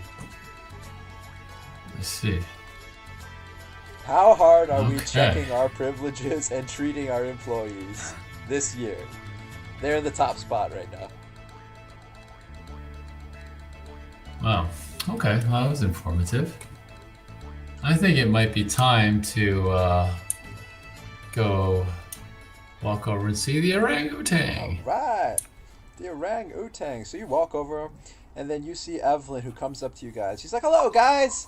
Well, we've got Olivia, nice and sedate. She hasn't caused any more trouble recently, and we've just been trying to clean up the mess and apologize to all the guardsmen that we angered the other night. And as you can see, she's here and she's acting like a deer." Any more progress on her condition? Well, she got this nick from some kind of dart, and from what we can tell, after you brought her back, she was actually, suffering from really, really bad indigestion, it seems. And she seemed to have consumed a whole bunch of bananas down at the pier in order to maybe fight the indigestion and settle her stomach. We had some of our doctors examine her, and just, fever and just really frightful stomach. So it appears that Olivia was just going crazy. Broke out of her cage, going crazy in a rage. And we don't know who would want to do this to her. Yeah. Has she ever done that before? Never. Olivia is normally a very relaxed girl with a very good diet. She eats bananas, she eats plantains every day. Okay. There was an area where she was shot with that dart. Is that healing okay, or is that not so much? She points to the area, and Olivia looks up with you with sad orangutan eyes. And it appears to have healed. It's still bluish, but it's like black and bluish now. It's sort of like a dull color. Mm-hmm. Yeah. Claudia actually goes up to Evelyn and says, Evelyn, where exactly did Olivia come from? Because we've been doing some research into poisons, and we're trying to figure out who might have done this to the old girl, and we're just curious about where you might have acquired Olivia from. And so Evelyn tells you that Olivia was actually acquired from Neva. Yeah, from the jungles of Neva. She was sold to Evelyn from an old merchant in the jungles, and that's where she came from. Interesting. Yeah. And then Claudia goes up to you and says, Lester, you remember that thing that William gave us, right? About the yes. About the slug extract, right?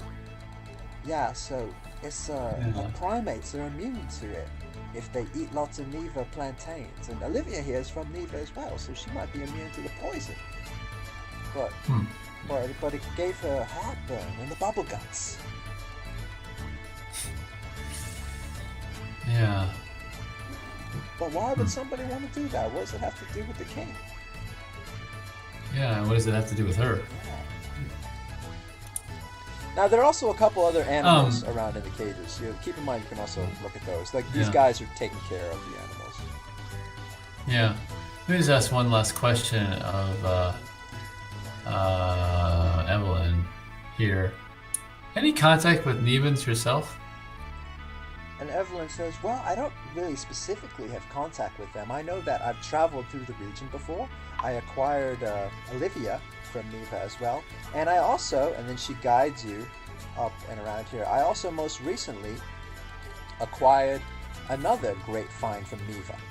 And then she shows you this thing right here. A gigantic slug. Okay? And she says, this is one of the great Neva slugs. They basically secrete devastating liquid that we need to keep away from. I only acquired her very recently on my most recent trip, so she's my newest animal, actually. And the slug is like oozing its way around the corners of the cage, which has a "Do Not Approach" sign on it. And then this guy right here, he's got gloves on, and he's like cleaning up the secretions from the slug and making sure they don't leak out onto the ground. Oh, sounds like a pleasant job. Yeah. And then Evelyn's like, we expect that old Slugbert here is gonna be a great hit with the kids on Immortality Day, as long as they don't sneak into the cage and get themselves killed. Huh. Let me ask this guy over here something. Excuse me, have you happened, I know you're wearing gloves, but has any of this stuff gotten on your skin? I've heard not great things about this stuff. Well, sir, yep. I first touched it with my little pinky, and my whole pinky got numb as hell. And then I was scratching a booger with that same pinky. And then I was scratching my butthole, as one does, sir. And got numb as hell, sir. And oh my God, I'm telling you, sir, if you've ever experienced a tingly grundle, then that was how I experienced then and there. So after that, I started wearing gloves, because if it made my little pinky hurt that bad and tingle that bad, I'd hate to see what it could do to my whole hand. Yeah. Did it happen to change the color of your skin at all? Well, he pulls off a glove. His skin is a little bluish around the pinky. Okay. And he says, I actually told Evelyn that this here slug is a little bit maybe too dangerous for our menagerie of animals, which is saying something, because we got lions. He points to the lion over here. We got cougars. He points to the cougar over here. And we got gigantic salamanders. But none of them secrete junk like this. But, slugs are big with the children these days. It's the newest fad, collecting slugs, and this here's a massive one. So there you go. Huh. Kids like weird things. Have you by chance seen anybody suspicious around the slug? Well, Trying to get any of the fluid or something that leaked out or anything like that? it's my job here to take care of the slugs, and I keep it. It's a very serious job for me. I'm on top of this 24/7. And then Evelyn actually comes up and says, "No, you're not. I caught you drinking last morning. Drunk as a skunk in the shipyard.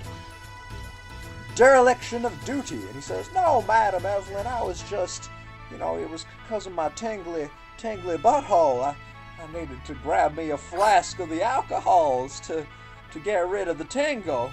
And Evelyn says, "What does that even mean? They're not connected." And he says, "Oh, well, all right, sir. I was, I haven't noticed anything particular about the slug or any particular people wandering around her, but I was gone from my post for a couple hours yesterday while I was taking care of my tingles, so to speak. I'm not sure if something came across old Slugbird here during that time, but I would assume not, because the slug seems to be okay." And the slug just slowly oozes its way around the cage. Okay. Claudia has one Is question. there any questions? Claudia has one Oh, yeah. question. She's like, "So you were gone from your posting here, and what time did Olivia go crazy, Evelyn?" And then Evelyn says, "Well, I was eating lunch in the south of Loris Square, and I stepped away for an hour or so, and Olivia went crazy around that same time." And Claudia's like, "What time is this?" And she said, "In the early morning. About." Okay. Yeah. Okay. All very mysterious. I wish you good luck in not getting any of that stuff on more of your body. "Thank you, sir. I appreciate it. The tingles are something fierce, if you know what I mean." Try not to touch it. "Indeed, sir, indeed. Gonna clean this here slug dookie. That's what I'm gonna do." Yeah. Maybe, so let me talk to Evelyn and say, Yeah. Evelyn, we have some suspicions that a poison which may have be quite similar, or if not from this area, meaning like from a slug, may have been used, against Olivia. She says, "Really? And You think it was the same stuff?" Well, yesterday when we found Olivia, I found a dart, and I examined it this morning and took it to the castle to have one of the wizards take a look at it. And he thought it looked very similar to the poison that comes from a slug like this. And so, don't know. It's awfully suspicious. And then Evelyn says, "Well, I And Go ahead. And it also seems that if it's something that's poisonous, it may not be a great thing to have around the small children."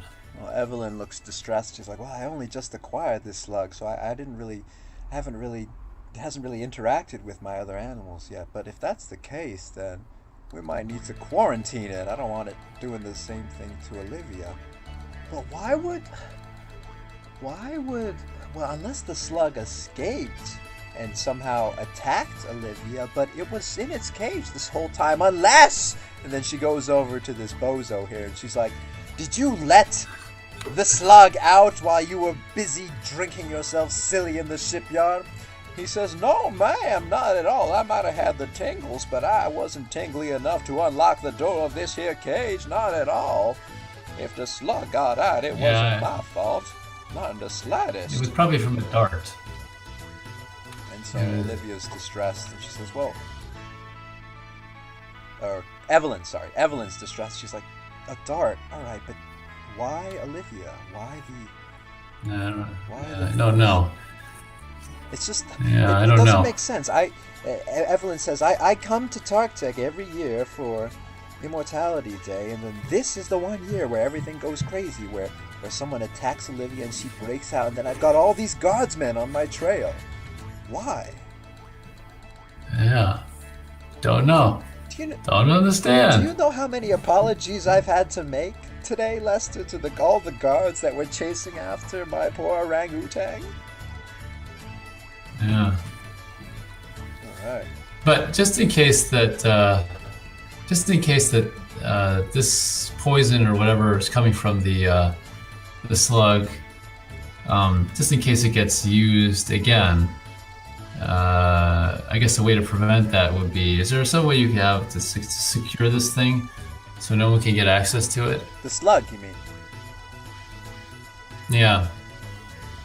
She looks at the slug and she says, well, you can try to find... it naturally secretes this poison. We can put some kind of protective covering around the cage to make sure it doesn't seep out. We can try to reinforce the cage, or maybe even buy a new cage for it. That's what we could do. It's not particularly sturdy at the moment. And so she says, boys, I want you to try to find me the materials to reinforce the new cage. And so her helpers, including this bozo here, they kind of start looking around for things they can do to reinforce the cage and make it a bit safer. Okay. All right. So, why don't we look at some of the other animals here, see if there's any other things to learn from them. Yeah, which ones do you want to look at? I don't know, these guys here, I guess. Yeah, a ferocious lion and a cougar, both taken from the lands to the south somewhere, the wildlands. They seem to be normal, as far as you know, a normal lion and a normal cougar. Yeah. Okay. And how about the salamanders? The salamanders, these gigantic salamanders are actually from the desert, the Great Desert and the Great Uncharted Territory. And Evelyn mentions to you that she had to trek across the desert and join up with the desert caravan in order to tame these two beasts and put them into a cage. And then as she did, one of the most strangest occurrences in the desert was she ran upon a strange castle that looked very dark and gloomy and mysterious. And there were a bunch of ugly guardsmen wandering around the castle who seemed to be totally lost. And they kept talking about, our master is dead, our master is dead, our master is dead. And then she's like, those poor bastards, I don't know what happened to their master, but his death really seemed to leave an impact on them. Huh. Interesting. Yeah. Did you by chance happen to have a map drawn by J. Ellsworth? How did you know? The J. Ellsworth? How did you know? The J. Ellsworth Evelyn. version of it. Evelyn's like, everybody seems to have that map. It's not really accurate, is it? It said 10 miles into the desert, but we were stuck there for at least 14 miles. Maybe 15. Yeah. Ugh. Some small discrepancies in there. Yeah. Okay. Well, let me just talk to some of our other guys here. It's just all these other folks. Yeah. Just maybe like this guy here first, and talk to them. Well, these guys are busy. Talk to These him. guys are busy reinforcing the cage. They're like, okay. leave us alone. We're busy. Okay. How about this guy over here? These guys are like, hello, sir. What can we do you for? How you doing? How you doing? Yeah. Oh, I'm doing okay. Given everything that's going on, we were wondering if you've noticed any suspicious people lurking about. Well, we ain't really. Because we're trying to figure out what may have happened that caused Olivia to act the way she did, or that caused her to get out yesterday. Yeah. What connection that may have had to other things that are going on in the city. Well, during the time when Olivia busted out, me and George here, says this guy right here. Me and George, we was over here. See, we was over here and just enjoying a drink. A drink of a juice, not alcohol. We would never dream of drinking. Oops, Joshua just dropped out here.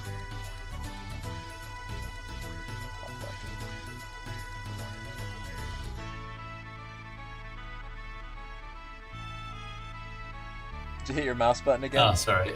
Yeah, I hit that stupid thing again. All right, so this guy's like, me and George were just here drinking a drink, apple juice, not alcohol. We would never dream of drinking alcohols on the job. But we were having a drink and just looking at this disgracefully, possibly ugly, gaudy statue over here of good old Darian. And then suddenly, before we know it, Olivia be going nuts. She just bust out of her cage, just started hounding and backflipping and smashing up against the walls of her cage, and then she smashed so hard that she broke out. So she was like, boom, like hitting the walls of her cage like this, doing backflips, and then finally bust out of the door. We've since reinforced the door, and then she bust out, and then she started backflipping around and making a big mess, knocking over stuff here, knocking over stuff there, and just saying lots of weird stuff in her orangutan language, and she broke out, and it was just me and George here, and Fred over there, he was, I don't know if you talked to him, but he had a case of the tingles. He was off taking care of business, and me and George were here, and the other boys were busy gathering some lumber to build up our tents for the upcoming festival, and Evelyn was getting lunch in the south of the square, so me and George, we was on guard duty, and we saw it all. And we tried to chase after Olivia, and but then we realized that she was too fast, and we gave up, and we sat back to finish our apple juice. Indeed. Yeah. Did you notice any weird people around? Well, the square was pretty crowded that day. There's been quite a lot of people coming through to take a quick peek at the animals before we officially open up. So there's people passing through every day, and we didn't notice anyone in particular. There was quite a lot of people, gather around Olivia's cage, and there's lots of comings and goings, and so it's hard to tell. One of them could have done something to her. Anybody take an interest in the slug?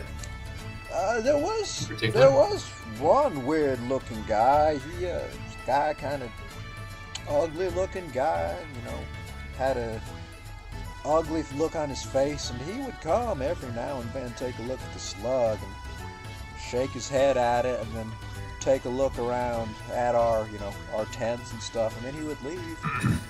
Ugly guy. I can't really remember much about him except that he wore a lot of black. Could never see his face very clearly. He did have a tattoo. I do remember that. He had a tattoo. A crazy, ornate-looking tattoo up around his arms and whatnot. That's all I remember. Interesting. Okay. Would you be able to? Are either of you guys artists? Would you be able to draw a picture? Well, George here says I can draw. I can draw sort of well. I can draw here in the dirt for you. And so here he can draw. He takes a stick and then draws in the dirt.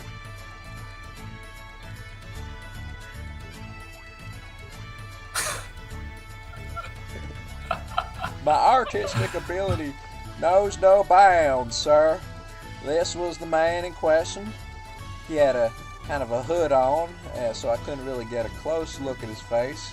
Bit of an ugly guy. I saw wisps of curly hair. He got some tattoos on him like that. And there. He would come up and look at her and look at the slug and make angry faces, and almost like he was just mad at the world, so to speak. Good picture, huh? Huh. And Claudia's like, Yeah. that's the worst picture I've seen in my life. Oh, but that guy, That guy might be our man. And the guy's like, dang, this is a good picture here. I'm gonna sign my name. Sign my name. And he signs his name right here on the side. Okay. Claudia's shaking her head. I'm gonna turn to Claudia and says, like, initially when he was drawing the guy's nose, I thought it was a dog. She's like, Lester, all you think about's diddling now. Get your minds out of the gutter.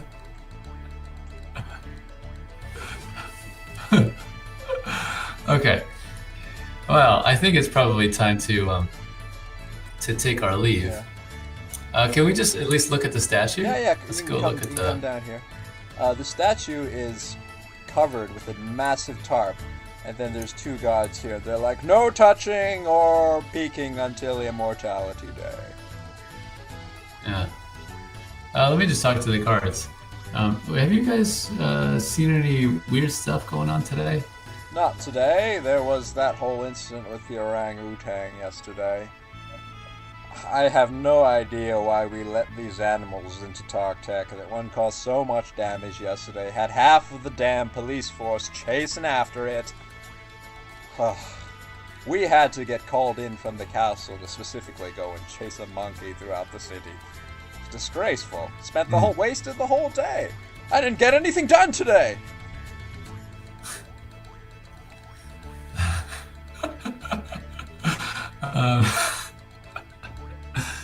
Do you happen to have? I don't know if you guys. There's one of the concerns we had about that slug over there in the corner is that it secretes this stuff that's gonna be poisonous. Have you guys heard about any other poisonings and stuff like that in the city? I haven't heard of anything specifically. No poisoning specifically, no, but if that damn slug is gonna get out of control, we won't hesitate to get down there and put it in its place. And the guy next to him is like, I want me some escargot tomorrow. And Claudia's like, yeah, maybe it's best not to eat it if it secretes that junk, just a bit of a warning. There's been a lot of the bubble guts going around. Yeah. So what does the statue actually look like? Can you look at it, or you can't? No peeking. It's behind a gigantic tarp. You shall see it when the time comes. You can see a glimpse of a foot. That's all. Oh. Okay. All right. There is one more stand down here, by the way, at the very bottom. Oh, bottom. Okay. Let's go down here. Yeah, let's talk to this guy. Hello. Hello. This guy, it's actually a woman. Yeah, her name is her name is Zant, and she actually sells adventuring supplies. So she's got some healing salves and some weapons. Okay. She's an adventurer, and you've actually seen her before in the square. She actually comes from the Great Desert region. Okay. And so she comes every now and then to Tartec Square, and so she peddles weapons. And she has some healing salves and some weaponry on display. Is there anything particular you'd like to look at? Maybe we should pick up some healing salves. There's some injuries afoot. Yeah, so healing salve is just a potion, and it's a good potion. It can cure, most severe injuries. It's 50 gold. One is 50 gold. Oh, dang, that's expensive. Yeah, don't come cheap. Don't come cheap. Okay. All right. Well, what are the weapons she has? What are the weapons she has? All right, so she has some hand crossbows available for sale. She also has, she has hand crossbows available for sale, and she has a mace available for sale as well, and a light hammer, kind of like Thor type hammer, like a handheld hammer. So currently, if you look at your weapons, actually, it's one thing we haven't really paid attention. I don't think you have one sword. You have one short sword. Oh, sword. Yeah. Okay. She has so she's selling the light hammer, the mace, and hand crossbows. Oh, and she actually has one more thing you notice out of the corner of your eye. She also has knuckle dusters for sale, similar to the kind that you bought, similar to the one that you found in at the crime scene. But the design is different. It's not like the one you found has a very distinct, ornate design around its edges. The ones that she have are like more blunt and kind of like, look a bit cheaper. Yeah. Let me see. Do I still have the knuckle duster on me? It's in Claudia's bag. You can take it out if you want to. Oh, okay. Yeah. Let me just pull that out. Let's just pull that out. That and the grappling hook, and see if this lady recognizes them. Okay. Or knows anything about them. All right. So you pull the the knuckle duster and the grappling hook out from the bag of holding, and you show it to Zant, the weapon seller. And Zant's like, "Oh, interesting. Very, very good craftsmanship. Appears to have been made in Neva. Grappling hook, a common item with the climbing." The climbers in Neva, as they're called, the ones that like to scale the jungle trees and swing about. And a knuckle duster, a very popular weapon in Neva when people like to engage in the fisticuffs, although I personally prefer a good short sword myself. Mm-hmm.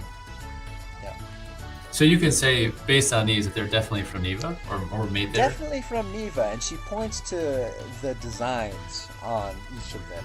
And so the designs are ornate and kind of looping, and she says, you can see similar tattoos on Neva residents. They prefer this ornate looping design for their tattoos, and they like to inscribe their weapons with it. You can see it on the knuckles of the knuckle duster, and you can see it on the curves of the grappling hook that lead down to the hooks. Seen these before many times. It's they like to put little flourishes in their weaponry. Do you happen to know of any people, any customers or anything like that who've come by requesting these similar items? Well, I don't particularly sell these items. I don't really sell items from Neva. I have more regular wares. Nobody would really request these either because, well, if they were Nevans, then these are in regular supply in Neva, so they would probably already have them. Nobody I know has come around requesting them recently. It's odd how you only have one knuckle duster as well. Would you like to have another? Would you like a set of your very own so you can have two? Well, actually, we're just, looking for where these might have come from. Is there anybody else in the city that sells these? Not that I know of. If you're looking for Neva products, then probably only the Nevans have them. This looks like it came from a Neva. You got friends in Neva? No, not really. Maybe. Well, in the future. If you would like a pair of knuckle dusters, I'll give you a discount. A pair, or you can just have one if you want to complement this one. Only 20 gold. Yeah, how much? 20 gold. Only 20 gold? Only 20 gold. 20 gold. Discount. How much are your other? What are your other things? How much? So you have the mace and the crossbows and. Yeah. So the crossbows are one crossbow is 75 gold. Okay. Yeah. The mace is 30 gold, and the knuckle dusters 20. Okay. So how much gold do you have right now, actually? I think it's 58. I think 58 or 57. You have 51. Or maybe it's 52. You have 51. 51. Okay. So you can, and Claudia actually has money as well. So what you can do now is you can choose to buy something if you want. Let's see, how much does Claudia have? I'm looking at her character sheet. Claudia's got 35 gold. Okay. Claudia's got 35. Okay. And so the weapon seller is like, so you can buy some knuckle dusters, or if you want to, if you would prefer to not go the offensive route, we can go the defensive route. And then she shows you she's also got thick kind of like chest pieces of heavy leather armor, if you want to go a more defensive route. And she says, these guys, I give it to you for a discount, only 15 gold. Huh. What's Wait, let me double check and see. What are the weapons that Lester Yeah, and Lester Claudia can like use to use? Lester uses Yeah, sword. he uses simple weapons. So simple weapons actually include everything that I listed. He can use like anything that's like one-handed, not too complex, like a sword, a mace. He can use knuckle dusters. He can use as well, and he can use a hand crossbow. So these are all potential weapons for both of you guys. But some of them are pretty expensive. Or you can choose to get a healing potion instead, or you can choose to get the armor instead, or you could try bargaining. Who knows? You might be able to lower the prices. Yeah. Because Claudia doesn't have any armor either, right? So if you look at your sheets right now, you can look at your armor class, AC. At the top, it's your armor class. And that shows if an enemy hits you, they need to like roll above that number in order to actually hit you. Okay? You have an armor class of 12. Claudia actually has one higher, 13. Now, if you equipped, if you equip like armor, like leather armor or stuff, that number will go up, making it harder for you to hit. Basically. Okay. Yeah. Gotcha. All right. So, how would you like to approach this? I'm gonna try bargaining. Okay. So, bargaining right here, it's going to use your persuasion. Your persuasion skill, all right? And so your persuasion skill, you're going to have to make a roll, okay? If you look at your skills on the side, you only get a +1 modifier for persuasion because it's not something you're actually skilled in. So make a roll and then see, name your price. You want to buy the armor? Actually, I would like to see what's the best price that she could do with the armor and the mace. The armor and the mace. And she's like, armor and the mace. Oh, God. Well, 40 gold, I think, is pretty good. 40 gold. Armor and mace, I'll give it to you because I know you're a good man. 40. Would you consider 35?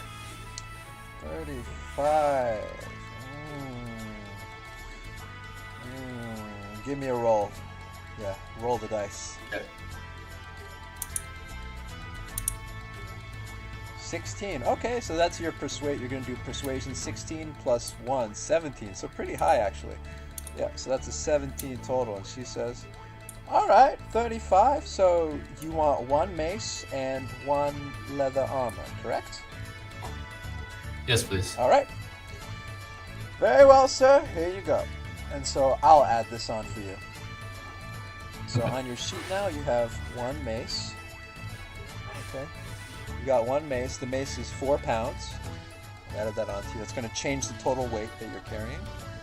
Okay. And it's also a weapon. So I'll put it up here. You have 1 mace. And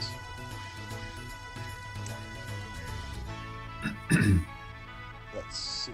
The mace is...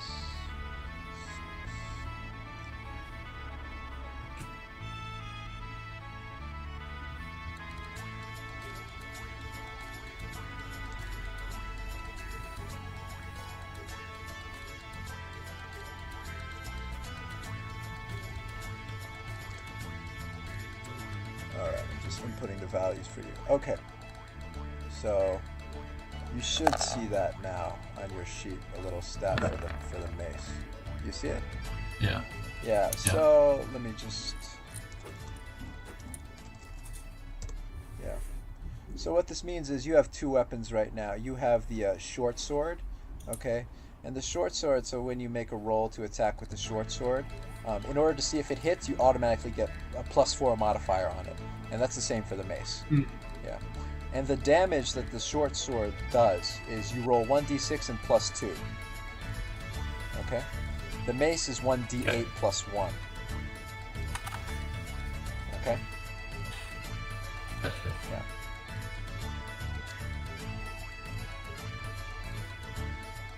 Alright. 16.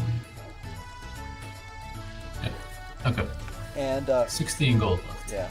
And so the one other thing, the types of damage that the short sword and the mace do is a little different. You should be able to see this now. The short sword does piercing damage because you're stabbing an opponent, and the mace does bludgeoning damage. Okay. Okay. Yeah. And now you bought the armor as well. So you have 1 leather armor. I'll put that in your sheet right here. You have 1 leather armor. Let me just see how much that weighs. I'll look it up.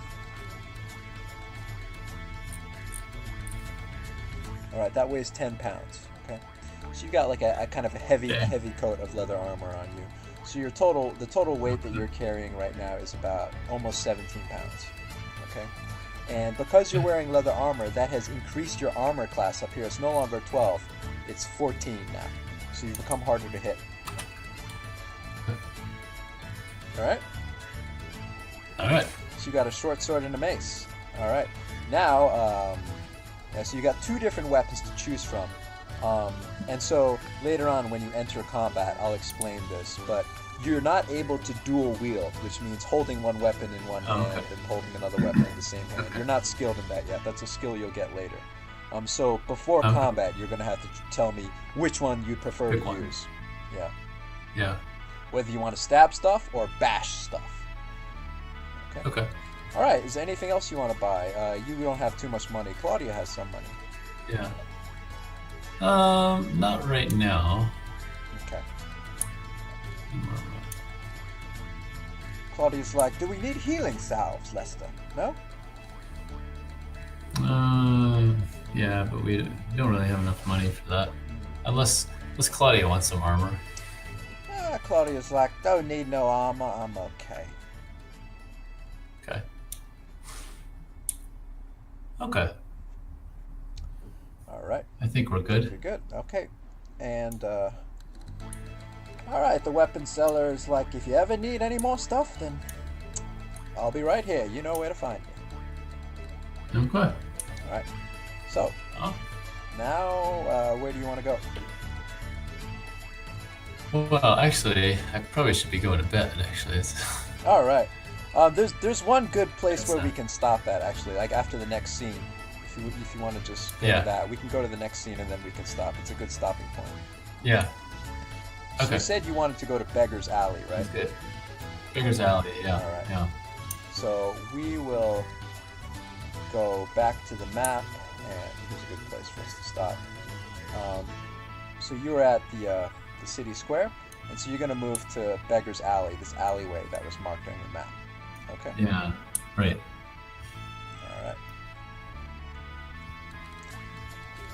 Alright, so here you are.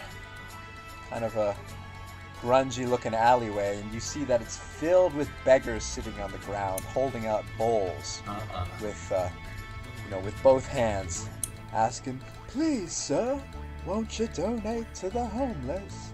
Please, sir, won't you donate to the homeless? And then you give me one perception roll. Just roll a d20.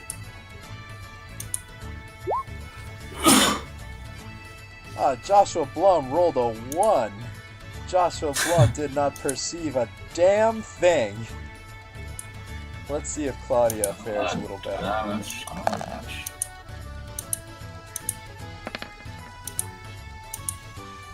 Claudia rolled a 2. You guys do not perceive anything. God damn it. So you guys are wandering around in this alleyway. What would you like to do? You see feel free to move up and down the alleyway to see if there's anything that catches your eye, by the way.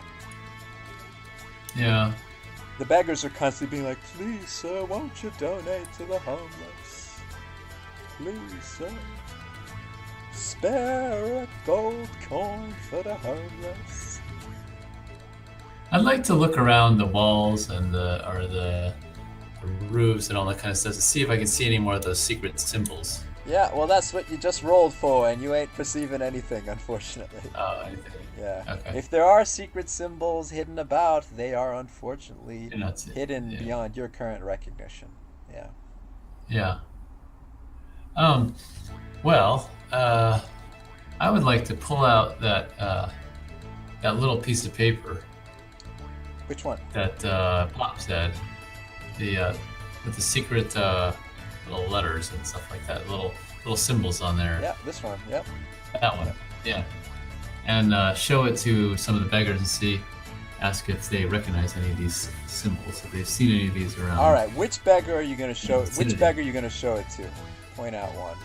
I was gonna. Choose a one. Let's check pick this guy. All right. So what are you going to say? Excuse me. I was encountered this document in an old tome, and I was wondering if you could tell me anything more about it, because I've seen it around in a few of these symbols around the city, and I've been told that you guys know these things best. But frankly, I don't really understand it. I don't really understand what they mean, and I'm doing it for a research project for the local historical society as part of the the local library, and you know how some of those guys are. Well, sir, I mean,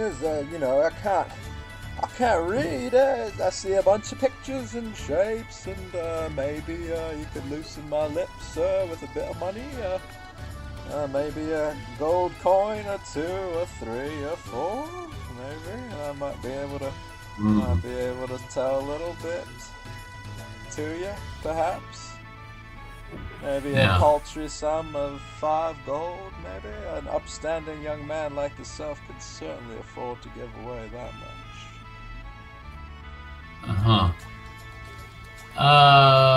Well, I'll tell you this. I'll make a deal with you. If you know more about this, lunch is on me. You're trying to bribe me with food, aren't you? Oh, make a roll for me. Everybody's gonna eat. Make a roll for me. D20? Yeah. You rolled a 4. He says, "Oh, sorry about that. I already ate today, sir. Don't want your food. I want your money. Give me some of that money and you might loosen my lips." Yeah. Okay, I'm gonna try somebody else. Claudia's like, "Oh, these guys, stubborn bunch of assholes." Yeah. Well, you know what? What about Claudia? Let her do some of this. She's better at this sort of, All right. persuasive kind of So, stuff. who would you like her to talk to? And what would you like her to do? How about this guy right here, and ask if Which one? You The one know, she's next to or the one you're next to? the one she's next to, yeah. To see if she if they know anything about that Sleight of Hand Society. Alright, let's see what Claudia can figure out. Claudia has pretty high... Alright, Claudia's got pretty high performance. Okay, performance ability. So, do you have any tips on how you want her to approach this? Do you want her to try to pretend she wants to join the Sleight of Hand Society? Or do you want to have her ask for advice? Or...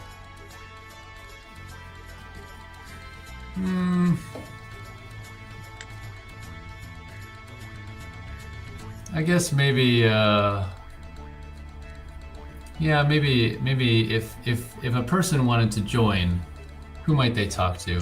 Alright, so Claudia is going to try to ask, how does one join the Sleight of Hand Society? Let's see what she rolls.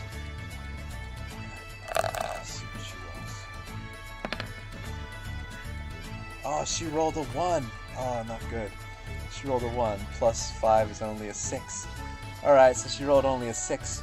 And so she goes up to this particular guy right here.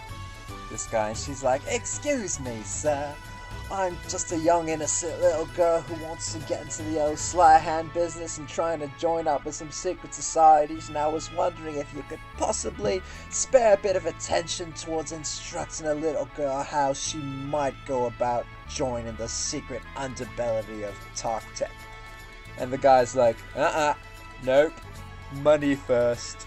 Money first. Only care about money. Okay. And Let's try another she's guy. like, "Damn it, Lester. My feminine charms are failing me." Oh, this is funny of other guys here. Let's try one of those guys first. How about some of these guys just to her, I guess it would be the edge of the screen here, her right. Right here? These guys? Yeah, those two guys. Alright, I'll have her make another roll. Let's see.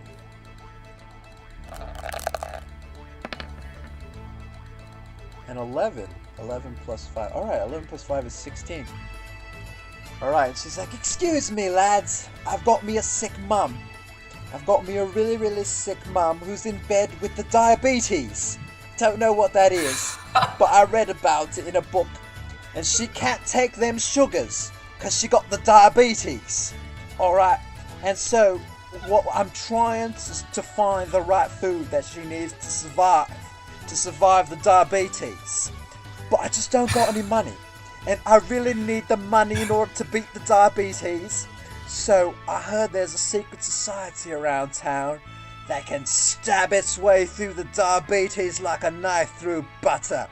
Now if you lads know where it is, I'd much be obliged if you could please tell me. My sick mum's life depends on you two. And so the two beggars are looking back and forth. They're like, what's the diabetes? And then the story of the sick mom is just, very, very moving. And they're finally like, oh my God, such a fine tale, little missy. Oh God, well, the Sleight of Hand Society, I don't know if they're going to be one to help you with the sugars problem, but if you want to find their headquarters, we just might know who to talk to. Talk with old Thomas down there by the sewers. He might have an idea of how to get down there. Give him an old chat, why don't you? All right. Okay. So, old Thomas, which one's that? There's only one more guy down here. That guy down there, huh? Yeah. Do you want to approach, or shall Claudia?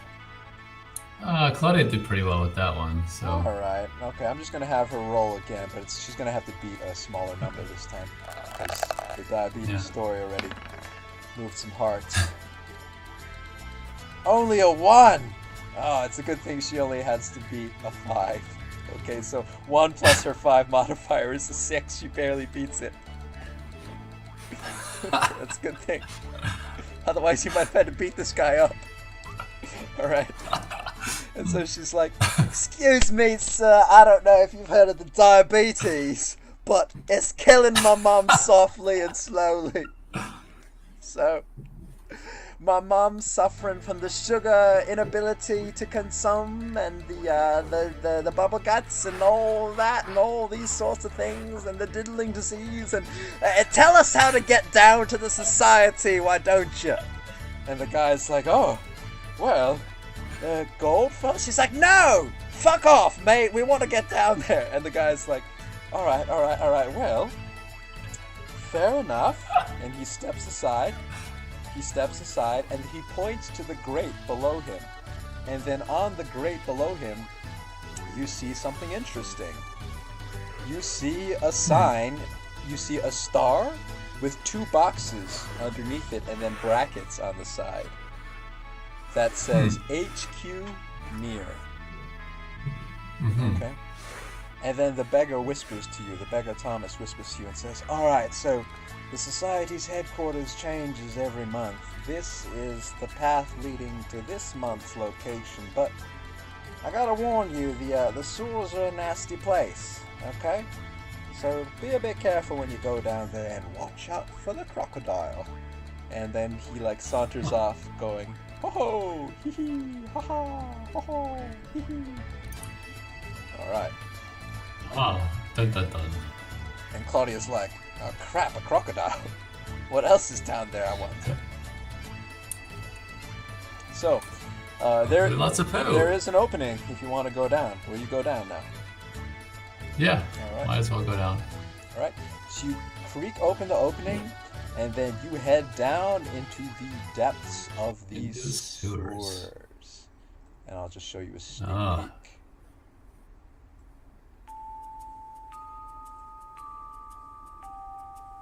Alright. You're down in the depths of the sewers. What do you see right now? It should be very dark. 2 things, Jack and shit. Yes.